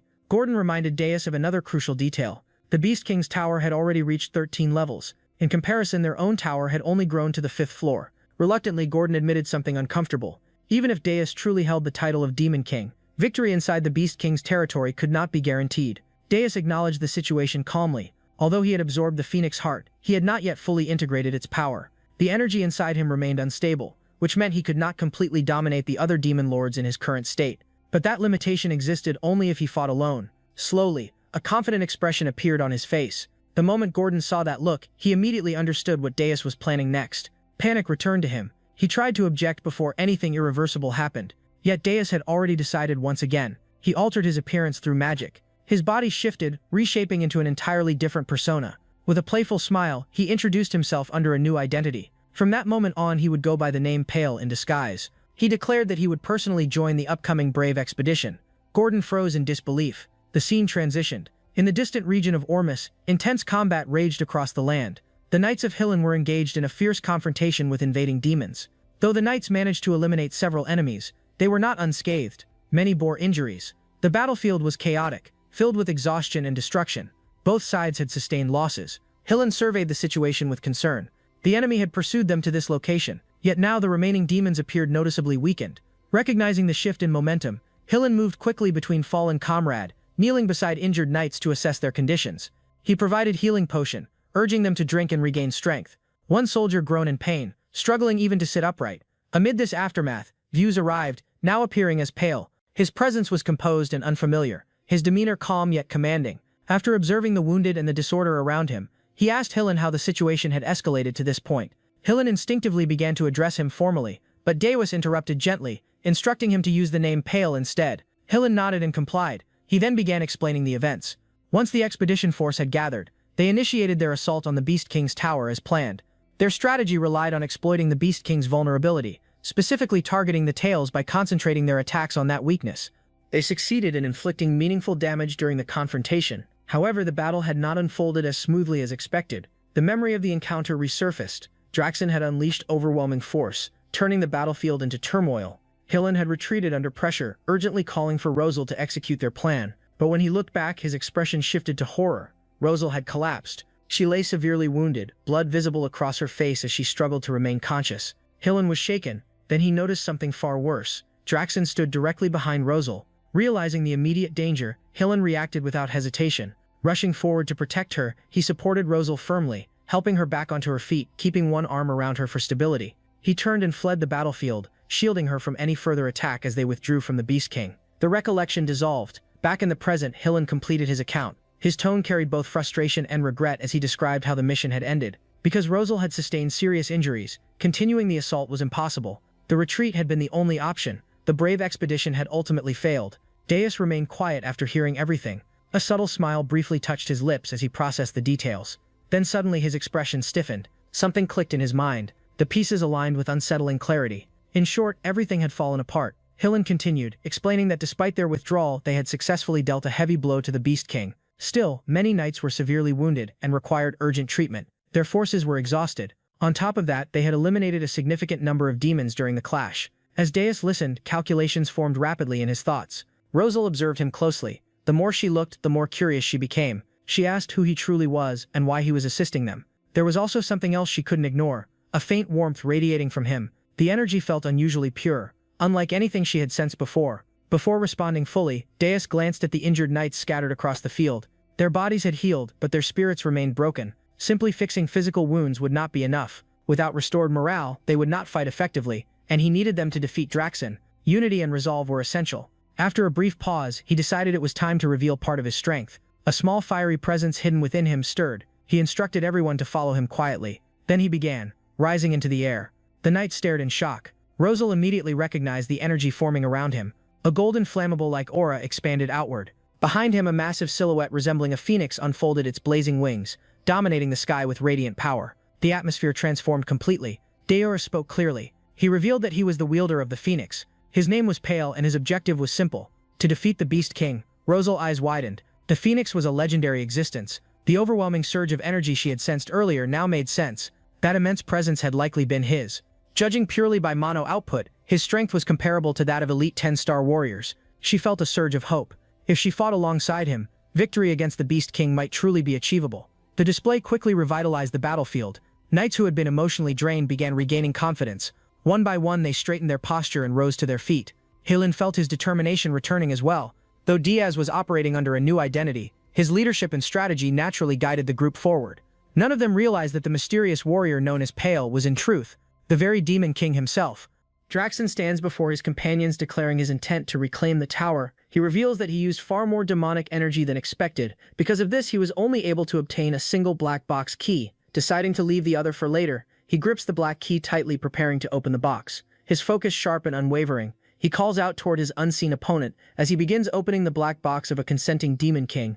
A dark and powerful aura erupts outward, filling the space with an ominous presence. Draxen demands to witness everything, seeking to uncover all hidden truths, but as the process continues, something feels wrong. He realizes the black box is not being manipulated. Instead, he himself is being affected. Shock overtakes him as he struggles to accept it. The truth becomes undeniable. The black box cannot be controlled at all. The cryptic indicator confirms it with 96% certainty. Frustration surges as he recalls past actions. Finally understanding the reason behind them, urgency fills his mind as he decides to inform the other Demon Kings. At that moment, his servant rushes in, bringing alarming news.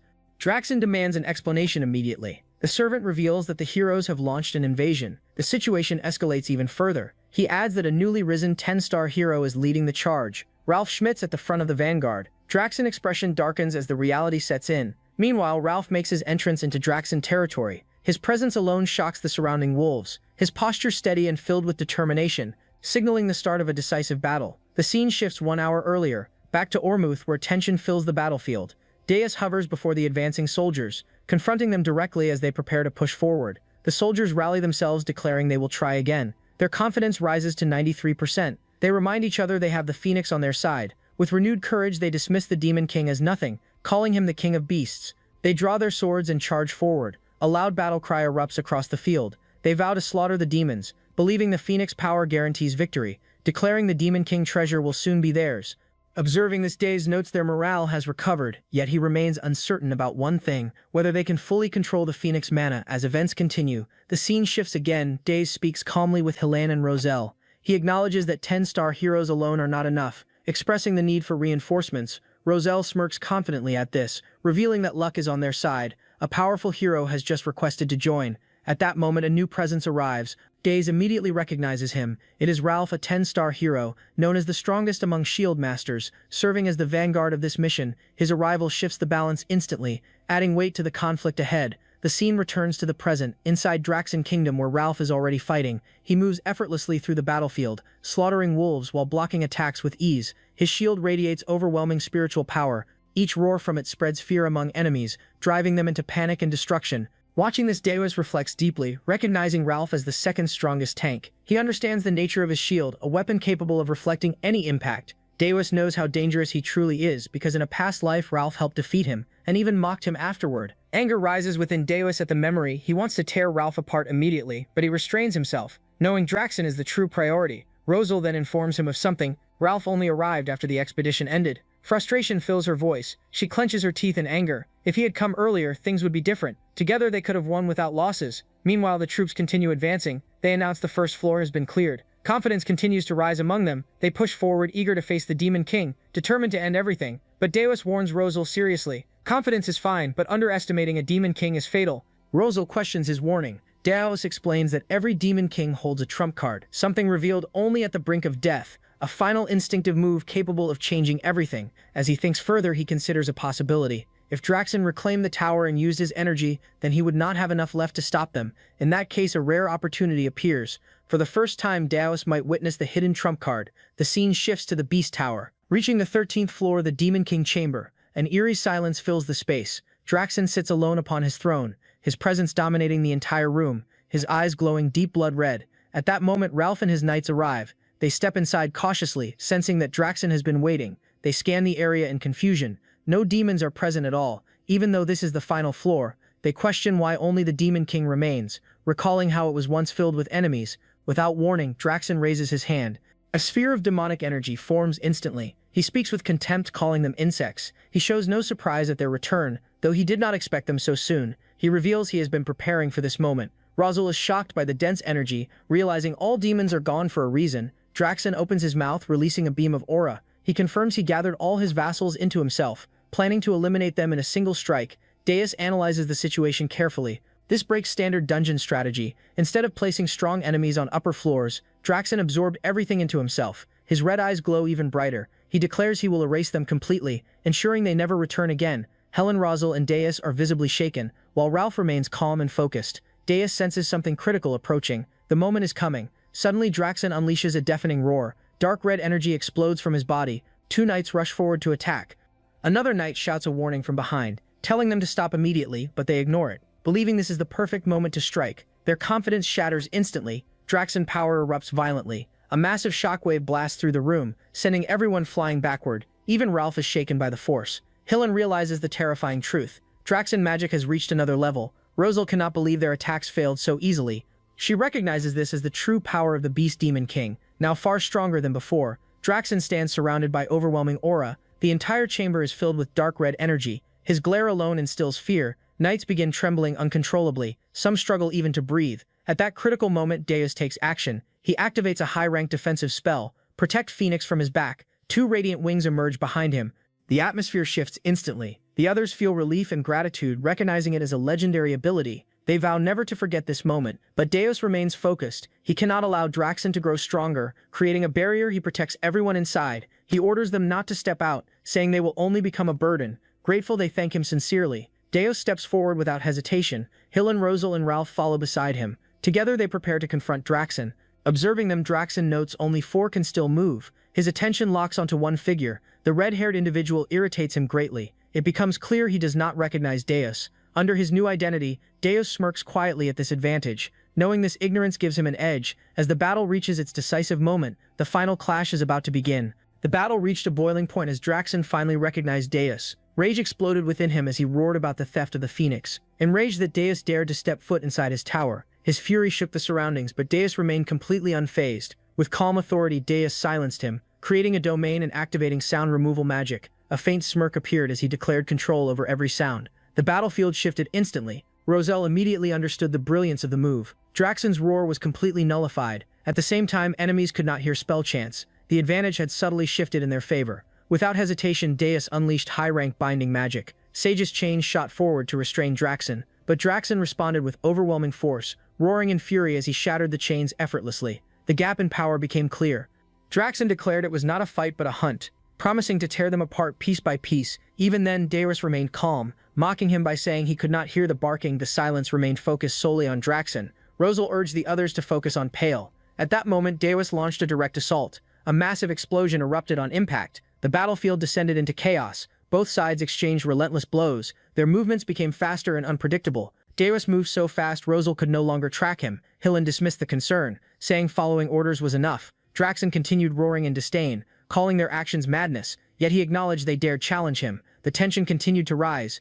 Deus suddenly shifted direction at incredible speed, attempting to reposition himself. Draxon reacted instantly, warning him he would not leave alive, calling his name with burning rage. At that moment, Deus locked eyes with him. A memory surfaced from before the battle. He had explained the strategy to his team. Speed was the key to defeating Draxon. Draxon's massive body was matched with terrifying reflexes. They needed to bind his feet and exploit his weakness. Hillen doubted himself, questioning if he could keep up. Deus reassured him confidently, promising to give a signal. Hillen was confused about what that signal meant. The memory faded. The present battle resumed instantly. Draxon lunged forward to crush Deus, believing he had finally caught him, but Deus dodged effortlessly. Then suddenly he stopped moving, revealing Armani's orb with a smirk. Draxon mocked the attempt, calling the orb useless. Deus calmly clarified its purpose. It was meant to reveal a master's location to a vassal. Draxon scoffed, believing no vassals were present. At that exact moment, the signal was given. Hillen appeared instantly, leaping into the battlefield, activating Armani's orb. As he struck Draxon, immense pressure hit him. His head felt like it would explode, but he continued the attack regardless. Draxon erupted in anger. He was shocked that a hero had become a vassal. Deus responded with a calm smirk, saying the method was useful if one survived. His eyes remained sharp and calculating. Hillen delivered a full-force strike. The impact sent shockwaves across the battlefield. The ground cracked beneath them. Debris scattered everywhere. Yet Draxon barely staggered, mocking them once again. He called the attack pathetic. His durability made it seem insignificant. Then suddenly flames struck him, catching him off guard. For the first time he recoiled. The timing was too perfect. The plan from earlier came into play. Deus had instructed Roselle carefully. She would act once an opening appeared.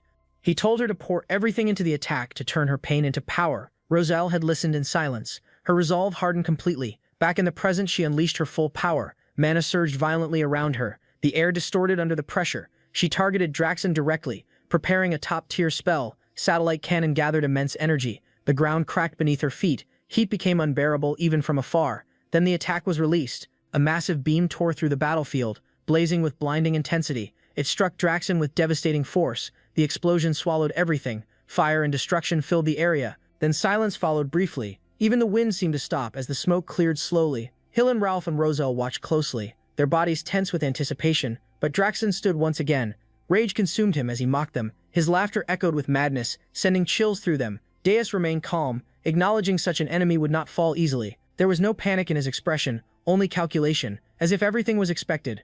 Draxon's fury surged to new heights. His mana exploded uncontrollably. A terrifying red aura erupted, engulfing the battlefield. The pressure forced the heroes back. Draxon declared his identity proudly, the Demon King of Beasts. He swore none of them would leave alive, charging toward Deus once more, faster and more erratic than before. But Deus stepped back effortlessly, a faint grin appearing. Seeing Draxon had become a mad beast, consumed by rage, Draxon screamed he would silence Deus, revealing the power of the Phoenix.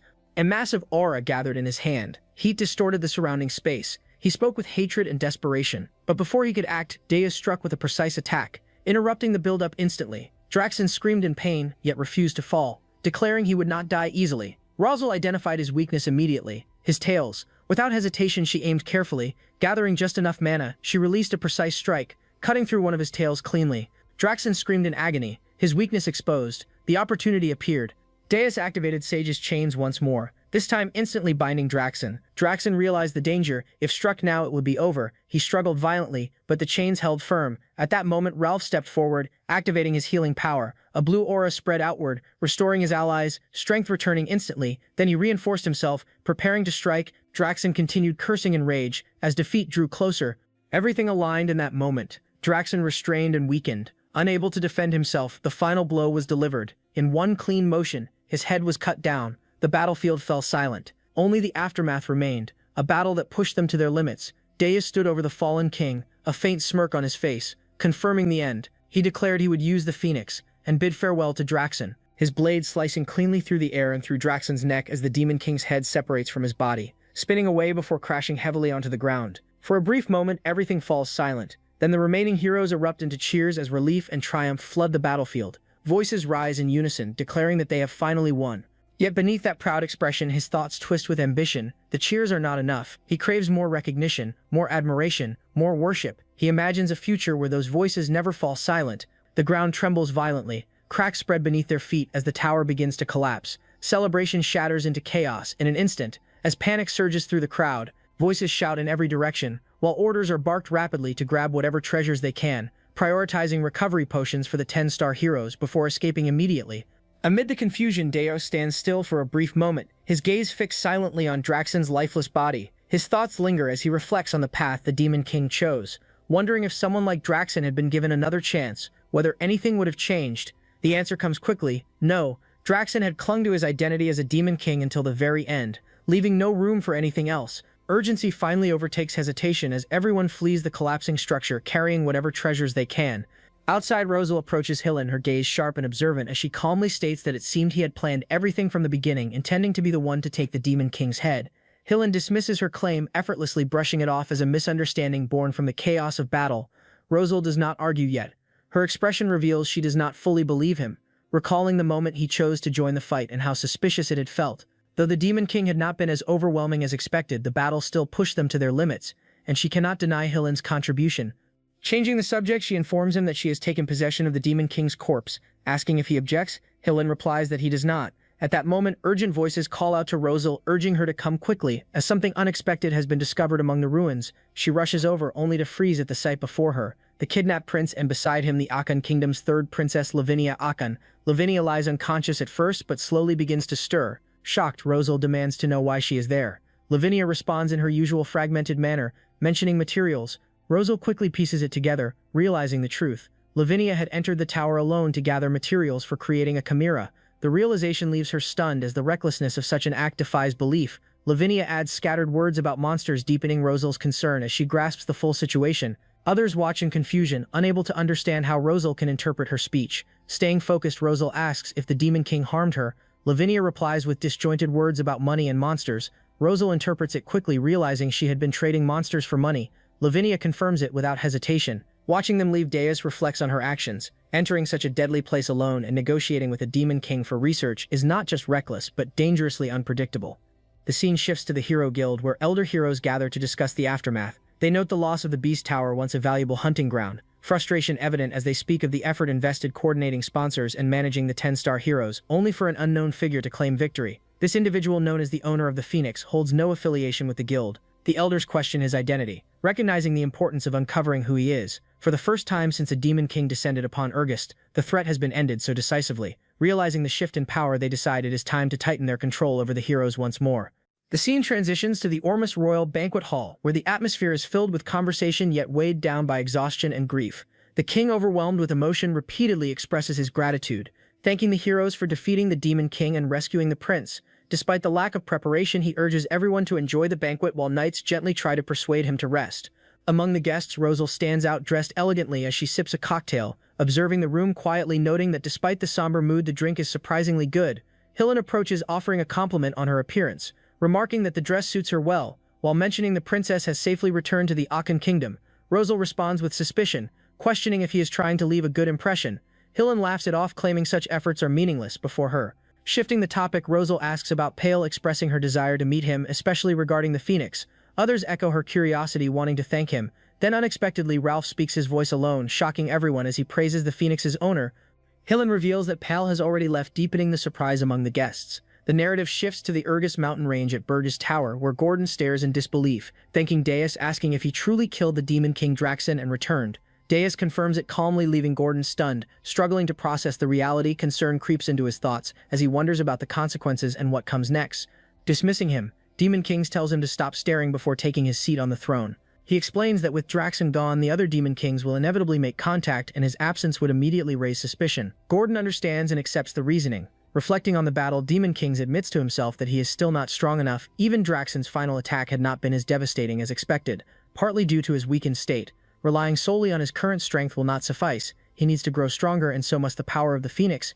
At that moment, a message arrives from Jason requesting a meeting of the Demon Kings. The timing feels immediate, as if Jason already knows of Draxen's death. Internally, Demon King smirks knowing the truth, while outwardly feigning shock. Then another revelation comes. A new Demon King has already descended. This genuinely surprises him, as the speed of replacement suggests preparation or foresight from higher powers, still with no evidence linking him to Draxen's death, and the tower now gone. He feels confident enough to attend. The scene shifts to the Tower of Lies on the 13th floor, where several Demon Kings gather, including the Demon Queen of Bitter Cold, Jason the Demon King of Lies, and Big Rock Belvec. Draxen's absence is noticeable. Among them stands a new figure introducing herself as Vivian Blunt, Queen of the Blood Moon Clan. Demon King shows little interest, correcting her on his name before taking his seat. Vivian is caught off guard by his indifference, having expected acknowledgement yet receiving none. Recalling her orders, she reminds herself that Draxen's fall is suspicious and that Demon Kings is the likely suspect. Instructed to observe him, she instead finds his sharp, dismissive nature intriguing, perhaps even easier to manipulate. Deciding to test him, she rises, approaching him as the meeting begins, speaking casually about the strange cooperation among Demon Kings, before shifting focus entirely onto him. Admitting her interest, moving closer, she boldly sits before him. Demon Kings immediately questions her behavior, irritation clear. Vivian brushes it off, claiming curiosity about the kind of demon capable of disrupting the entire realm. With a confident smile, she compliments his appearance and makes a suggestive advance. Without hesitation, Demon Kings rejects her, pushing her hand away with a blunt insult. The reaction leaves her stunned, unable to process what just occurred. As a succubus queen, she is not someone easily dismissed. Yet here she stands facing a man who rejected her without a second thought. Reyna, slightly irritated, told Vivian bluntly to return to her seat. Vivian stood there, stunned by the sharp tone. Reyna continued, firmly explaining that the gathering was meant to welcome Vivian, but it also served a more serious purpose. It was a place to uncover the cause behind Draxen's senseless defeat. She emphasized that everyone present should maintain their dignity. Jason, observing the situation, found himself shocked that Lady Reyna herself was presiding over the meeting. Meanwhile, Vivian responded with a grin, teasing Reyna by implying that she too desired the same man. Reyna, growing frustrated, dismissed Vivian, thinking as shallow and lame. Vivian brushed it off casually, saying that was enough for the day before taking her seat. Jason stepped in to restore order, calling for the meeting to resume. The discussion shifted to the 10-star heroes described as the main force behind the current hero expedition. From there, the meeting continued in a monotonous manner. As the Demon Kings began sharing the information each of them had gathered individually, as the exchange progressed, one topic rose above the rest as the most significant point of discussion. That topic was the emergence of a new powerhouse known as the Owner of the Phoenix. Despite the disagreements, the meeting concluded with a unified decision to investigate the Owner of the Phoenix more thoroughly while remaining cautious. Moving forward, Daeorys reflected internally, noting that since he had been in the middle of the hero expedition disguised as Pale, the demons could not have been spying on him. His thoughts shifted to Vivian, the Inquisitor sent by Archduke Arcane. At that moment, Vivian playfully blew him a flying kiss. Daeorys turned his face away, dismissing her presence and thinking goals over girls. The scene transitioned smoothly to the first floor of Burge Tower, where Kaeda observed that the surveillance around her had become lax and cautiously noted that there did not seem to be any demons nearby, while Princess Ernan was nowhere in sight.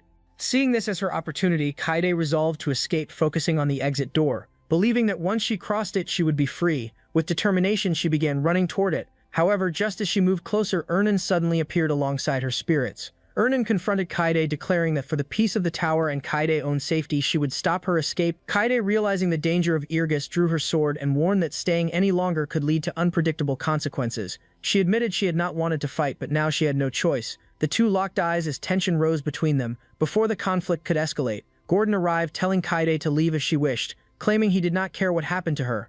He added a dismissive remark about humans, leaving Kaede shocked and confused, unable to understand how they could kidnap her and then suddenly act indifferent. Despite her confusion, she suspected a hidden scheme at play, yet decided to take advantage of the distraction. She planned to escape the tower, survive in the Irgis mountain range somehow, and then head straight to Holton Walk to request reinforcements. Acting quickly, Kaede dashed toward the door at full speed, but the moment she touched it, an overwhelming aura burst forth from the door itself. The force hurled her back violently, sending her crashing to the ground. Everyone present was shocked by what had just happened. Gordon calmly explained that such a reaction was normal, meaning anyone not permitted by the Demon King could not leave the tower. Despite the warning, Ernan approached the door as Gordon cautioned her not to touch it carelessly or she might face consequences. However, to everyone's surprise, Ernan opened the door with ease. leaving Gordon stunned. Ernan herself seemed confused, awkwardly admitting that she simply felt like she could open it. Unsure of what to do, she attempted to close it again, but at that moment Deus appeared from outside, pushing the door open with a smirk. He questioned whether Ernan was finally attempting an escape. Ernan was visibly shocked while Gordon acknowledged Deus' arrival, addressing him as the Demon King. Observing the scene, Deus asked what everyone had been doing before the setting shifted to the Demon King room within Burge Tower. Deus ordered Gordon to lock Princess Katie in the underground dungeon for attempting to escape, and Gordon accepted the command without hesitation. However, he raised a concern regarding Princess Ernan, asking what had happened with her, since only those recognized by the Demon King could leave the tower. Yet Ernan had opened the main gate. Deus explained that the tower had already recognized Ernan as one of its members. Shocking Gordon, Deus then observed her through a system window, reflecting that now that she had formed a contract with a high-ranking spirit, escaping the tower and crossing mountains alone would not be difficult for her. He wondered why she had not attempted to escape yet, and questioned her true intentions. The scene shifted to the underground dungeon of Burge Tower, where Kaede was imprisoned and Ernan came to visit her, reminding her that she had warned her not to attempt escape. Kaede responded with suspicion, stating that there was no kindness without motive, believing the Demon King had a hidden scheme and attempting to warn Ernan. At that moment, Ernan looked upward as if aware that Deus was watching through the system window and calmly stated that she had come to the tower of her own will. Kaede was shocked by this revelation, while Deus, watching, was equally surprised, realizing she had looked directly toward him as if she sensed his presence.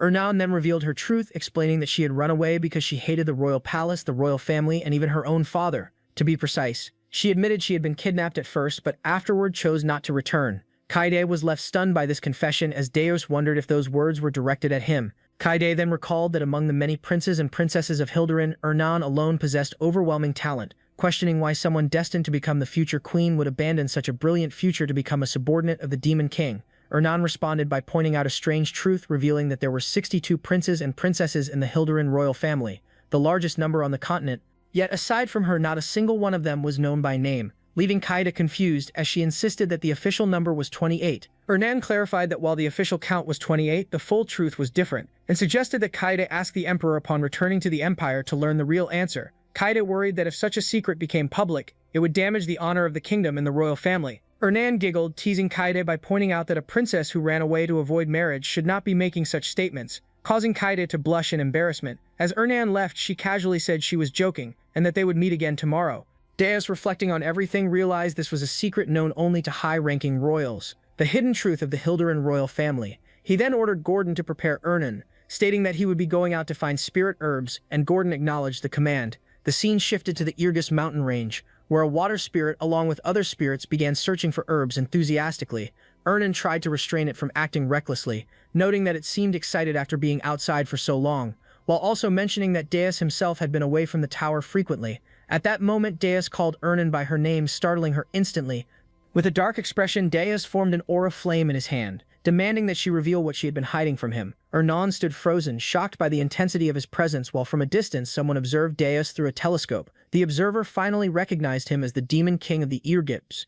Deus' question immediately unsettled Ernan, causing her to grow anxious and hesitant. Her reaction was obvious, but Deus showed no patience. He made it clear that there was no other option, leaving no room for avoidance or delay. Without waiting, Deus moved Ernan aside and stepped forward. He extended his hand and unleashed a powerful attack. A surge of energetic purple flames erupted from his palm and shot forward with precision. The strike traveled a great distance and hit a man who had been secretly observing Deus through a telescope. The man was caught completely off guard. Shock and terror overtook him as the realization set in that his stealth had been detected from such an extreme range. It became even more alarming when it was revealed that the one struck was merely a clone. Deus regarded the situation with indifference, recognizing the enemy's reliance on cheap tricks. Ernan tried to make sense of what had just happened and questioned whether that individual had been a hero. Deus confirmed that it was indeed the case, and admitted that the presence of this figure had been bothering him for some time. Ernan continued analyzing the situation. She reflected on the unusual circumstances of a hero traveling all the way to Urgest under the guise of exploration. A hero who relied on stealth techniques could only be one person. She identified the individual as the 10-star hero, Daphne Filion, a mercenary known for expertise in information gathering and espionage. His abilities were widely recognized, particularly his mastery of invisibility and cloning techniques. Hearing the name triggered Deus's thoughts. He recalled Daphne Filion from his previous life, realizing that much of his own information had supposedly been exposed because of that individual. Despite knowing of him, this was the first time Deus had encountered him at such close proximity. Ernan then shifted her concern toward the tower, wondering whether it would remain safe. Deus reassured her that there was no problem. The scene then transitioned to the Burge Tower in the Irgus Mountains. Inside the tower, the same hero was analyzing the situation and confirming the existence of multiple clones. He speculated that if a demon king existed, there had to be a tower nearby. Despite his efforts, he was unable to detect anything around him. At that moment, Deus received a notification through his system window. The ability known as Mana Ghost Remote Control had been activated, rendering the tower invisible. However, this ability came at a cost, consuming 10 demon power points every second. Deus acknowledged the activation of the invisibility function. From the moment he detected the threat, he had already taken action. He recognized the usefulness of this ability, especially for avoiding encounters with heroes. As he monitored the system, he noticed his points steadily decreasing. The cost of maintaining invisibility was significant. With the immediate danger under control, Deus turned his attention back to Ernan. He instructed her to continue their conversation and demanded that she reveal everything she had been hiding. He made it clear that refusal would result in her never being allowed to enter the tower again. Ernan lowered her head and remained silent for a moment. After gathering her thoughts, she decided to reveal the truth about herself. She brought up the concept of the Child of the World tree, questioning whether Deus was familiar with that magic. Meanwhile, inside the tower, Deus's guards maintained surveillance on the spy attempting to infiltrate. They reported back that the hero had emerged from the Urgus Mountains without using any stealth techniques. As expected, it appeared to be another clone. Deus acknowledged their efficiency and ordered them to locate all remaining clones and track their movements. The guards accepted the command without hesitation. At the same time, the system window continued updating. The Mana Ghost ability remained active, and the demon power points kept decreasing. Deus reflected on how close the situation had come to exposing the tower's location. Although the tower was now more reinforced than before, it was still not ready to withstand a full-scale expedition of heroes. Eliminating Daphne fully had become a necessity. Ernan then revealed that Daphne had likely come in search of her, sent by her father, the king. Deus interpreted this as the royal family's unwillingness to give up on the first princess. He connected this to her earlier mention of the Children of the World tree, suspecting a deeper link. Ernan admitted that the story was long and complex, and Deus assured her that there was time to listen. She began recounting the past. The kingdom of Hilderan had once been a powerful empire. However, after enduring several wars, its national strength declined significantly, reducing it to a mere kingdom. Her father, the king, desired to restore it to its former imperial glory. To achieve that goal, he believed that instead of relying on tens of thousands of soldiers, what was truly needed was a single genius mage capable of dominating the battlefield. However, geniuses could not simply be created through education, nor were they easy to find naturally. Deus began to suspect the truth behind her words, and Ernan confirmed it. The Child of the World tree was the answer, a form of magic capable of creating humans. The revelation stunned Deus, his eyes widening as the implications sank in. Ernan continued explaining that from the fetal stage, an immense amount of mana was forcibly injected into developing bodies.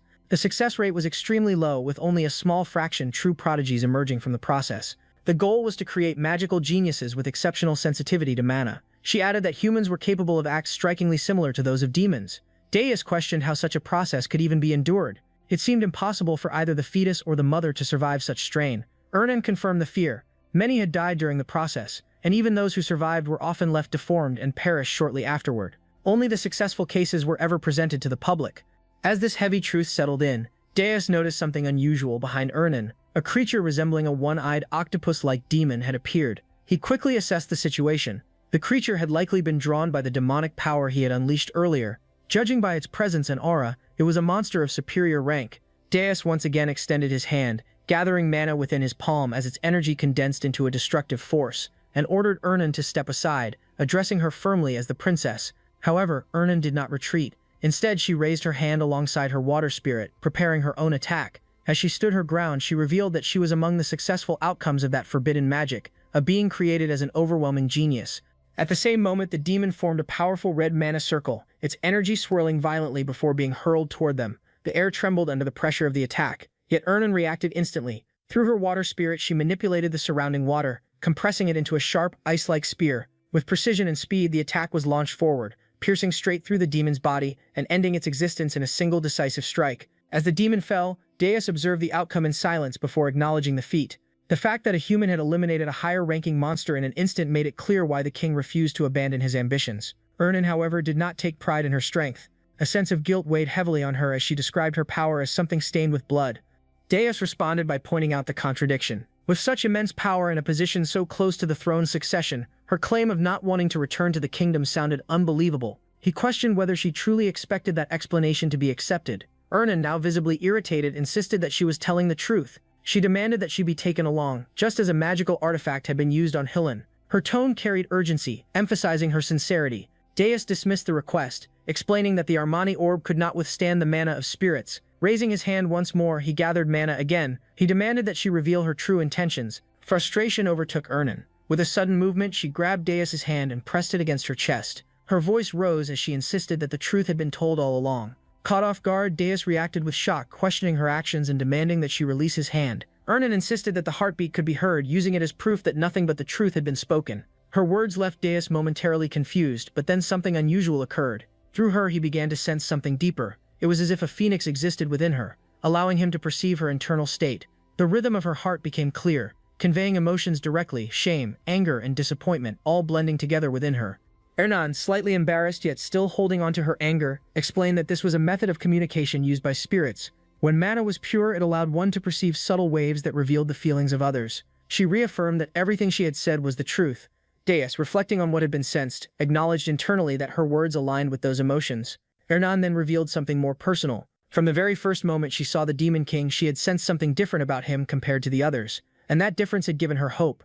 Deus reacted with confusion and disbelief when she spoke of needing help, struggling to understand what was being implied. With urgency and desperation, Ernan pleaded for assistance. Her intention was declared clearly: she wanted to bring down Hilderan itself. The statement left Deus stunned. Even as the words were processed, disbelief lingered, and the question remained whether such a claim could truly be taken as the truth.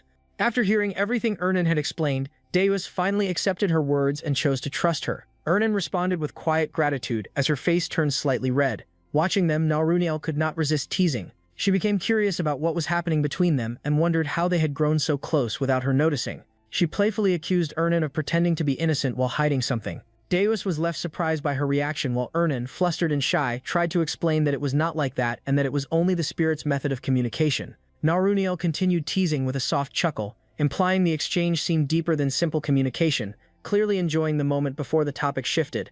Bringing the focus back, Deus acknowledged that he understood Ernan's seriousness. He suggested continuing the discussion about Hilderan once they returned to the tower, and Ernan agreed without hesitation. Before moving on, Deus gave another instruction, ordering Ernan to use the spirits to locate the real body of Daphne Filion since they planned to capture him. As the scene shifted, the surroundings changed into a freezing mountain where heavy snowfall covered everything. In this harsh environment, Daphne, known as the hero, reflected on his cloning magic. His ability allowed multiple clones to share power, but as their number increased, their individual strength weakened. Even so, the technique allowed him to search a vast area at once. Looking at the map, he analyzed the situation carefully. A Demon King's tower should be at least 50 meters tall, yet after scanning the entire region there had been no sign of it. Based on information previously provided by Lord Wharton Cullo and Lord Hillen Cargill, the route and timing of the hero expedition had already been calculated with high accuracy. With that in mind, he concluded the tower had to be nearby. He scanned the surroundings again, convinced it was within reach. The Demon King should also be close, yet nothing appeared. The complete absence of any trace left him unsettled as he tried to understand what was happening.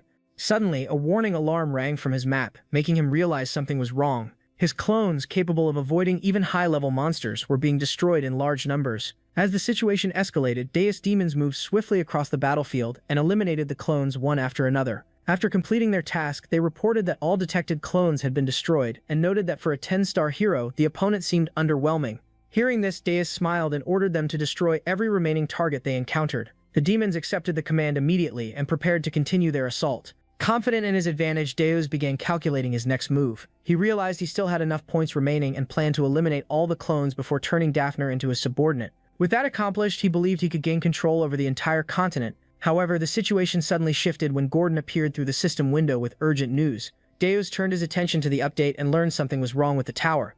Gordon explained that the Mona ghost was behaving abnormally and had heated up to a critical state. At the same time, the system displayed an alert stating that the tower was experiencing overload due to prolonged invisibility use. The cost to maintain invisibility had increased drastically. The updated status showed it now required 100 points per second, while the remaining demonic energy stood at 49,910. This revelation left Deus shaken as he quickly understood the severity of the situation. At this rate, there were not even 10 minutes left before failure. If he could not capture Daphne within that time, the tower's position would be exposed and the hero expedition would begin. As the pressure increased, Gordon added that outside the tower, countless clones were surrounding them from all directions. Meanwhile, the hero carefully scanned his surroundings again, yet he still could not locate the tower. The failure confused him since he was certain his calculations were correct. He became convinced the tower had to be nearby. After investing so much mana into the search, he resolved to find it at any cost. At the same time, Deus acted immediately and contacted Krutu, emphasizing that there was no time to waste. he ordered him to prevent any more clones from approaching the tower and to search every part of the area. Crew 2 acknowledged the command and confirmed his understanding without delay. Deus then turned to Gordon and demanded immediate data. He requested the locations of all destroyed clones, focusing on those created by that specific magic. Gordon began processing the information, and as the data formed, Deus analyzed the pattern. He understood that the clones could not move far from the original body, meaning the search would naturally center around it. From this, he deduced that the real body must be located at the center of where the destroyed clones were concentrated. Elsewhere, the hero suddenly noticed something unusual. The presence of the Demon King confirmed his suspicion that the tower was nearby.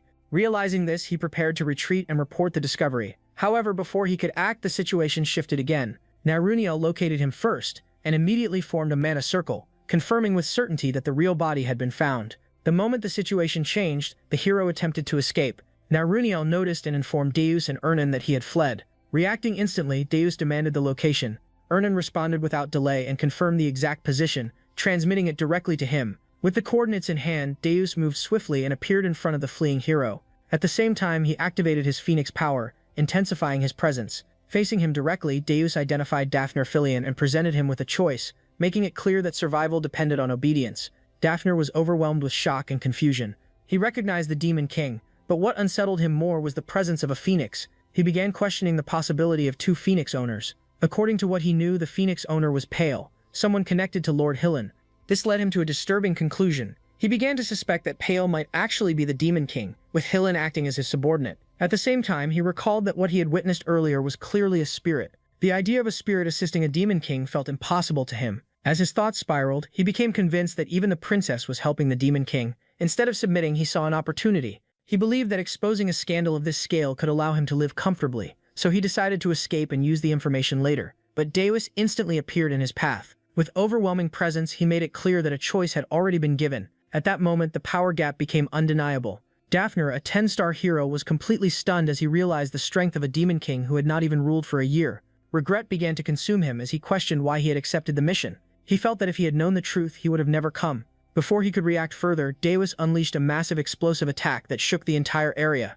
As the battle reached its peak, Daphne made one final move. Using a mana bird, he sent a letter toward the King of Hilderan. The scene then shifted to the kingdom itself. Inside the palace, a messenger arrived before the king and reported that a letter from Daphne Filion had reached the intelligence department. Hearing this, the king showed immediate interest and assumed the tower's location had been discovered. The messenger confirmed that the exact coordinates had been delivered, which pleased the king as he acknowledged Daphne's reliability. With visible concern, the messenger revealed that the mana bird had suddenly ignited in black flames and vanished immediately after delivering the message. This caused the king to tremble as he realized something had gone wrong. The messenger explained that the destruction of the mana bird indicated that Daphne's real body had been killed in the same manner. Hearing this, the king was overcome with anger as he realized he had underestimated the new Demon King. Without wasting time, he ordered immediate action. He commanded that the Hero Guild be contacted at once and demanded a general summoning of all 10-star heroes.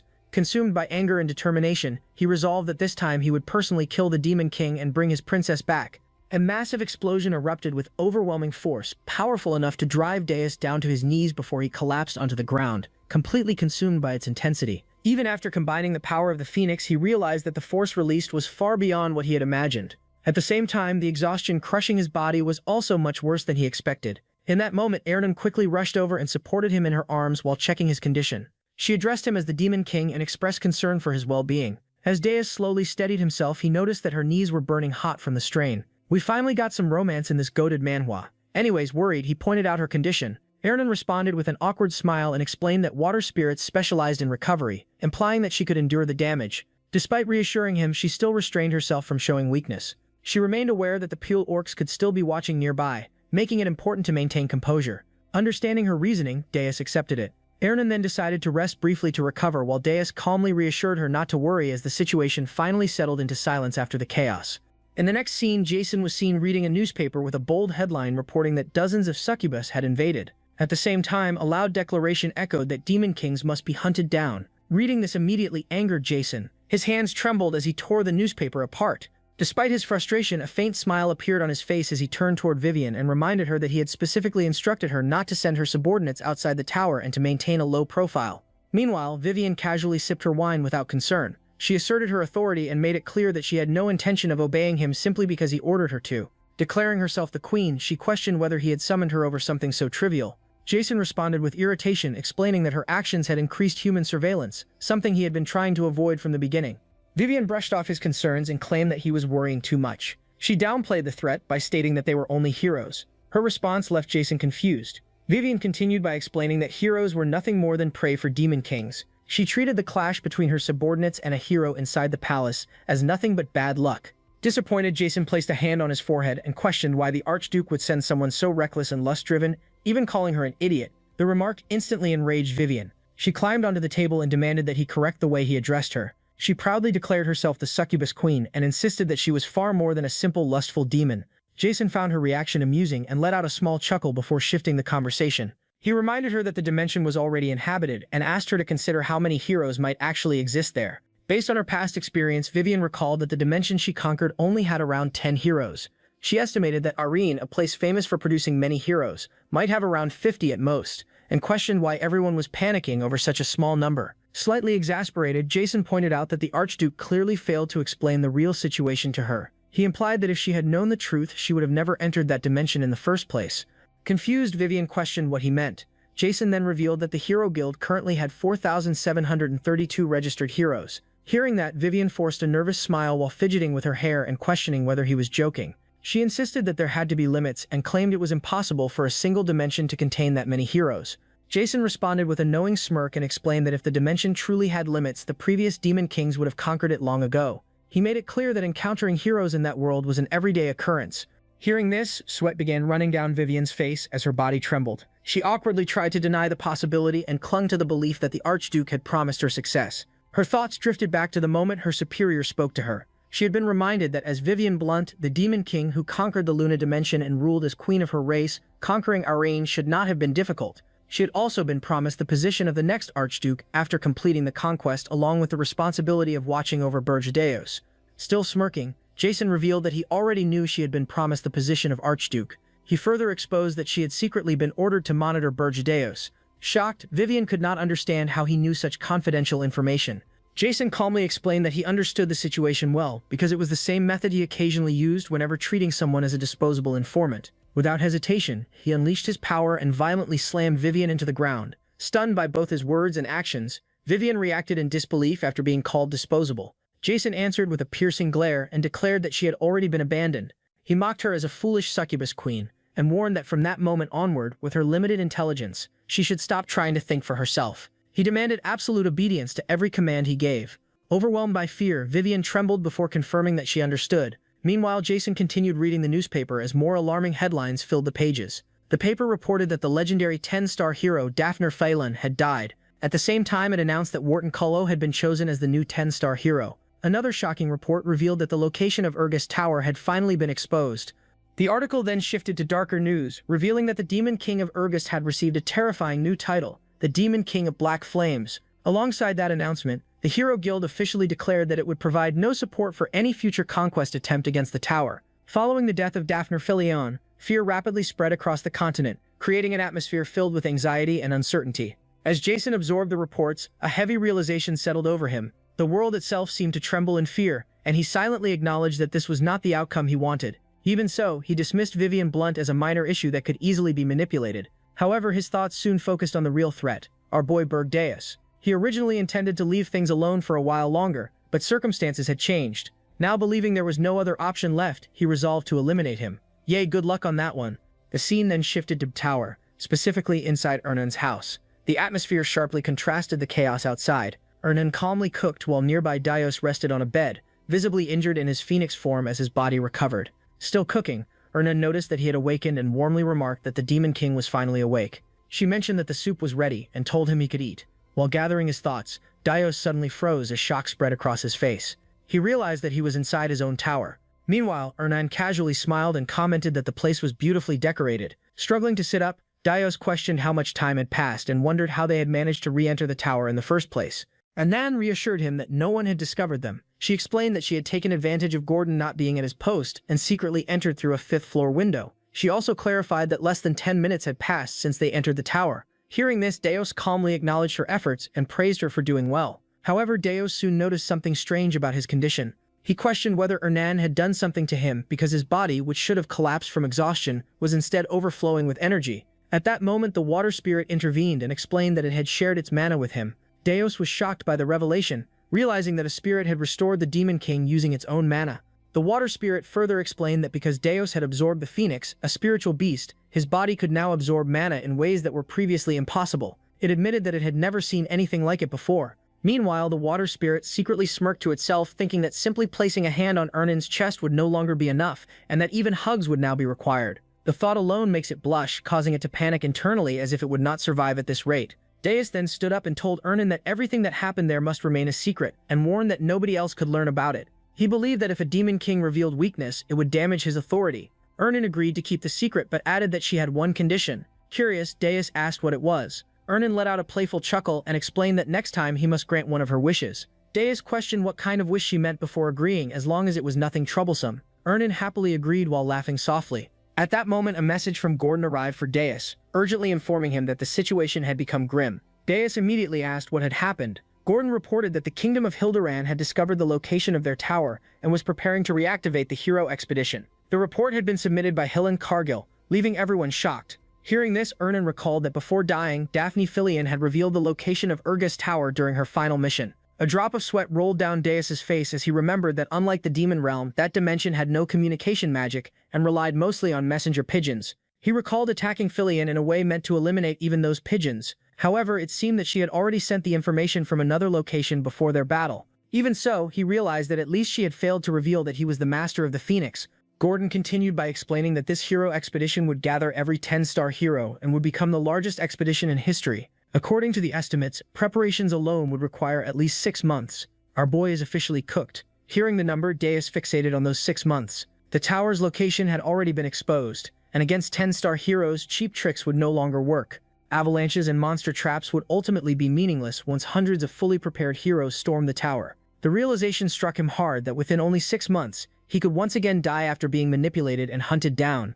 Frustration surged through him as he desperately searched for a way to counter the situation. Overwhelmed by anxiety, sweat poured down his body. Seeing his condition, Ernan held his hand and reassured him that there was still a solution. She explained that only the Demon King's capable subordinate, the Dark Spiritist referring to her alter ego, could carry it out. Hearing that absurd title again caused Deus's hair to turn black as he let out a small chuckle. Somehow, hearing such a ridiculous name always calmed him and eased his tension. After regaining his composure, Deus admitted that he had caused unnecessary worry and declared that they would immediately begin discussing countermeasures. Deep inside, he swore that he would never again fall before the heroes who once manipulated and killed him. Before claiming his revenge, he refused to collapse. At that moment, Ernan revealed the method to stop the Hilderan hero expedition. She explained that they needed to kidnap his younger sister, Elena. Hearing that unexpected proposal immediately left Deus stunned and confused. Ernan holds Deus's hand and urged him to save Elena in order to stop the hero's journey. Deus immediately recognized Elena as the 13th princess of Hilderan, the same princess who had originally been chosen for kidnapping. Ernan then revealed that Elena was actually her younger sister. Even though they were born from different mothers, the two shared a bond as close as real sisters. Earlier, Ernan had read in the newspaper that Elena had been kidnapped by the Demon King of Absolute Hardness, and ever since then she had been worried about her safety. Deus found it strange that Ernan cared so deeply about her. He reminded her that other Demon Kings did not treat hostages the same way he did. Ernan then explained the special magic connected to the World Tree's child, the same power that forcibly increased mana sensitivity. Elena had inherited that power as well. Unlike Ernan, however, Elena's mana sensitivity had exceeded its limit since birth, leaving her with an extremely frail body as a side effect. Because of her condition, even going outside had been restricted, and learning magic had become impossible for her. Still, Ernan believed there was hope. She explained that if Elena stayed inside Deus's tower where mana was scarce and learned how to properly control mana, she could eventually become someone truly powerful. Ernan confidently guaranteed it. Hearing that, Deus silently considered the possibility. Having another person with abilities similar to Ernan would certainly be useful. Even so, Deus pointed out that rescuing a princess was the type of mission meant for heroes, not a demon king. Ernan casually suggested that they could simply let the heroes handle it instead. Deus realized how naturally Ernan ordered others around.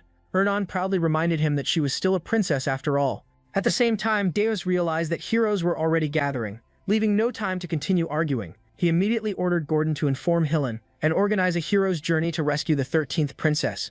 Gordon accepted the order at first, but the realization quickly struck him. Another princess rescue mission had somehow been added once again. As the discussion ended, the scene shifted toward the Tower of Absolute Hardness, specifically the chamber of the Demon King himself. Deus arrived there alongside Gordon, where the Demon King of Absolute Hardness, Ugar, was already waiting. Ugar had already heard the news that another hero's journey was preparing to invade Deus's tower. He wondered if Deus had come seeking assistance this time. At the same moment, Ugar questioned why he should help someone foolish enough to insult the standards.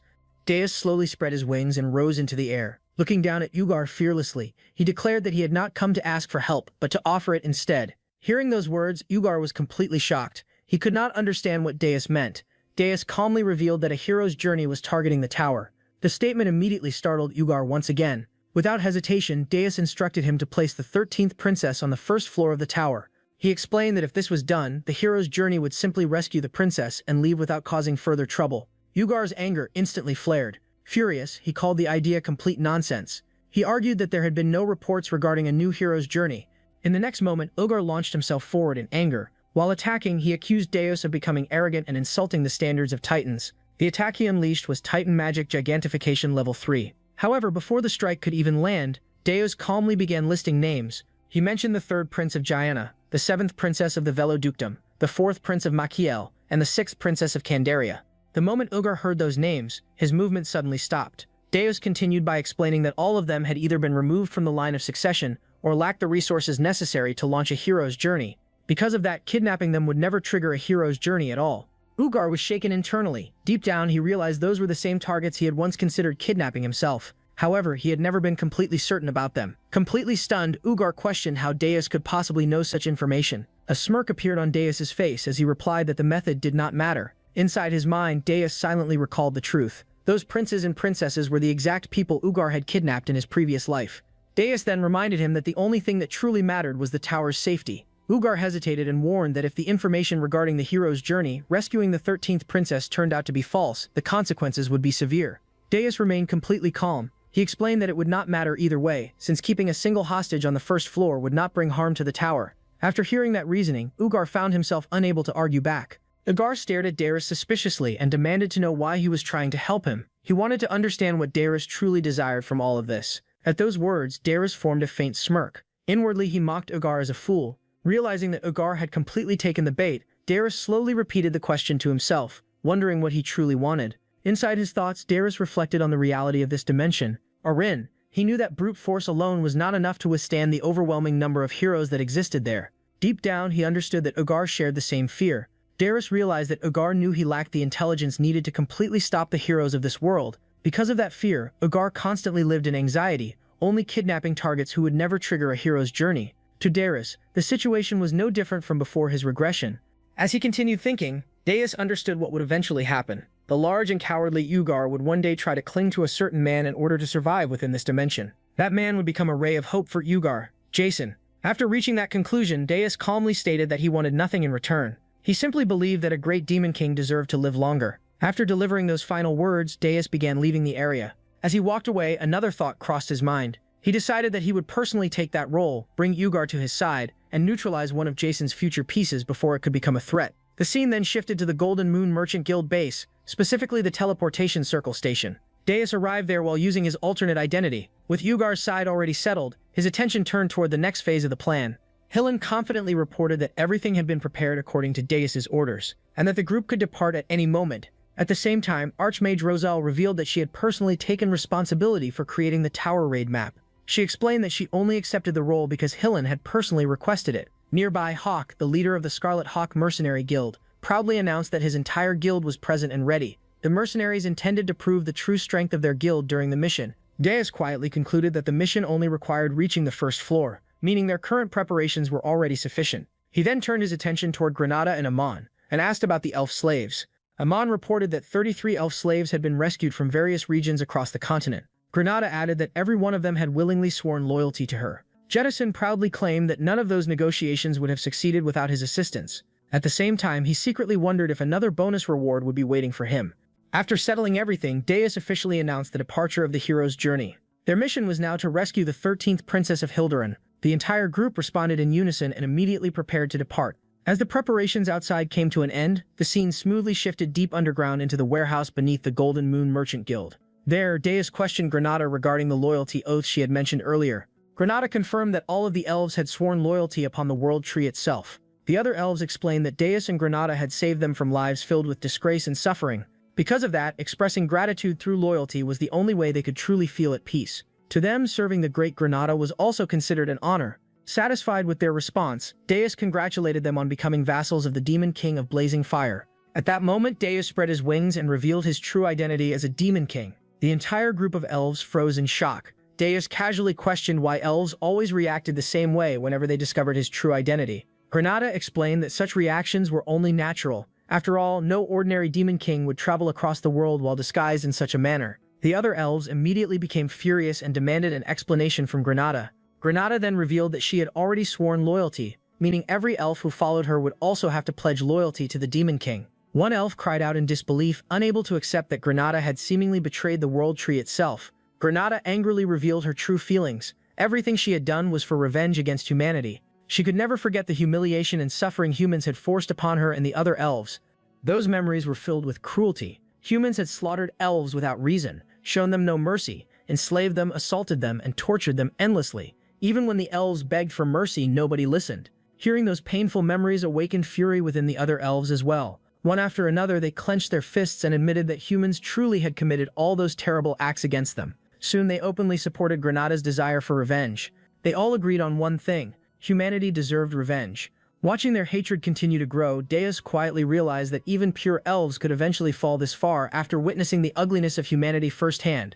Without wasting time, Deus ordered Gordon to gather every piece of information related to the elves and create a route that would allow the girls to secretly infiltrate human society. Gordon immediately accepted the order. Deep down, Deus continued calculating his next moves carefully. In 6 months, the 10 Stars heroes would gather together in order to kill him. Before that day arrived, he needed to recruit more talented individuals to strengthen the tower and expand his influence throughout society. Creating chaos across human civilization was also an important part of the plan. Delaying the hero's journey for as long as possible would buy him valuable time. Until the 10 Stars heroes finally gathered together, 6 months still remained.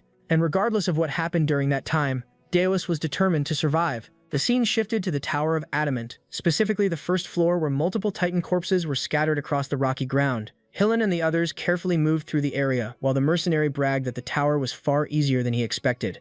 He even joked that he might abandon his current profession and become a tower climber instead. Rosal explained that the monsters on the first floor were naturally weak and mostly consisted of low-level creatures.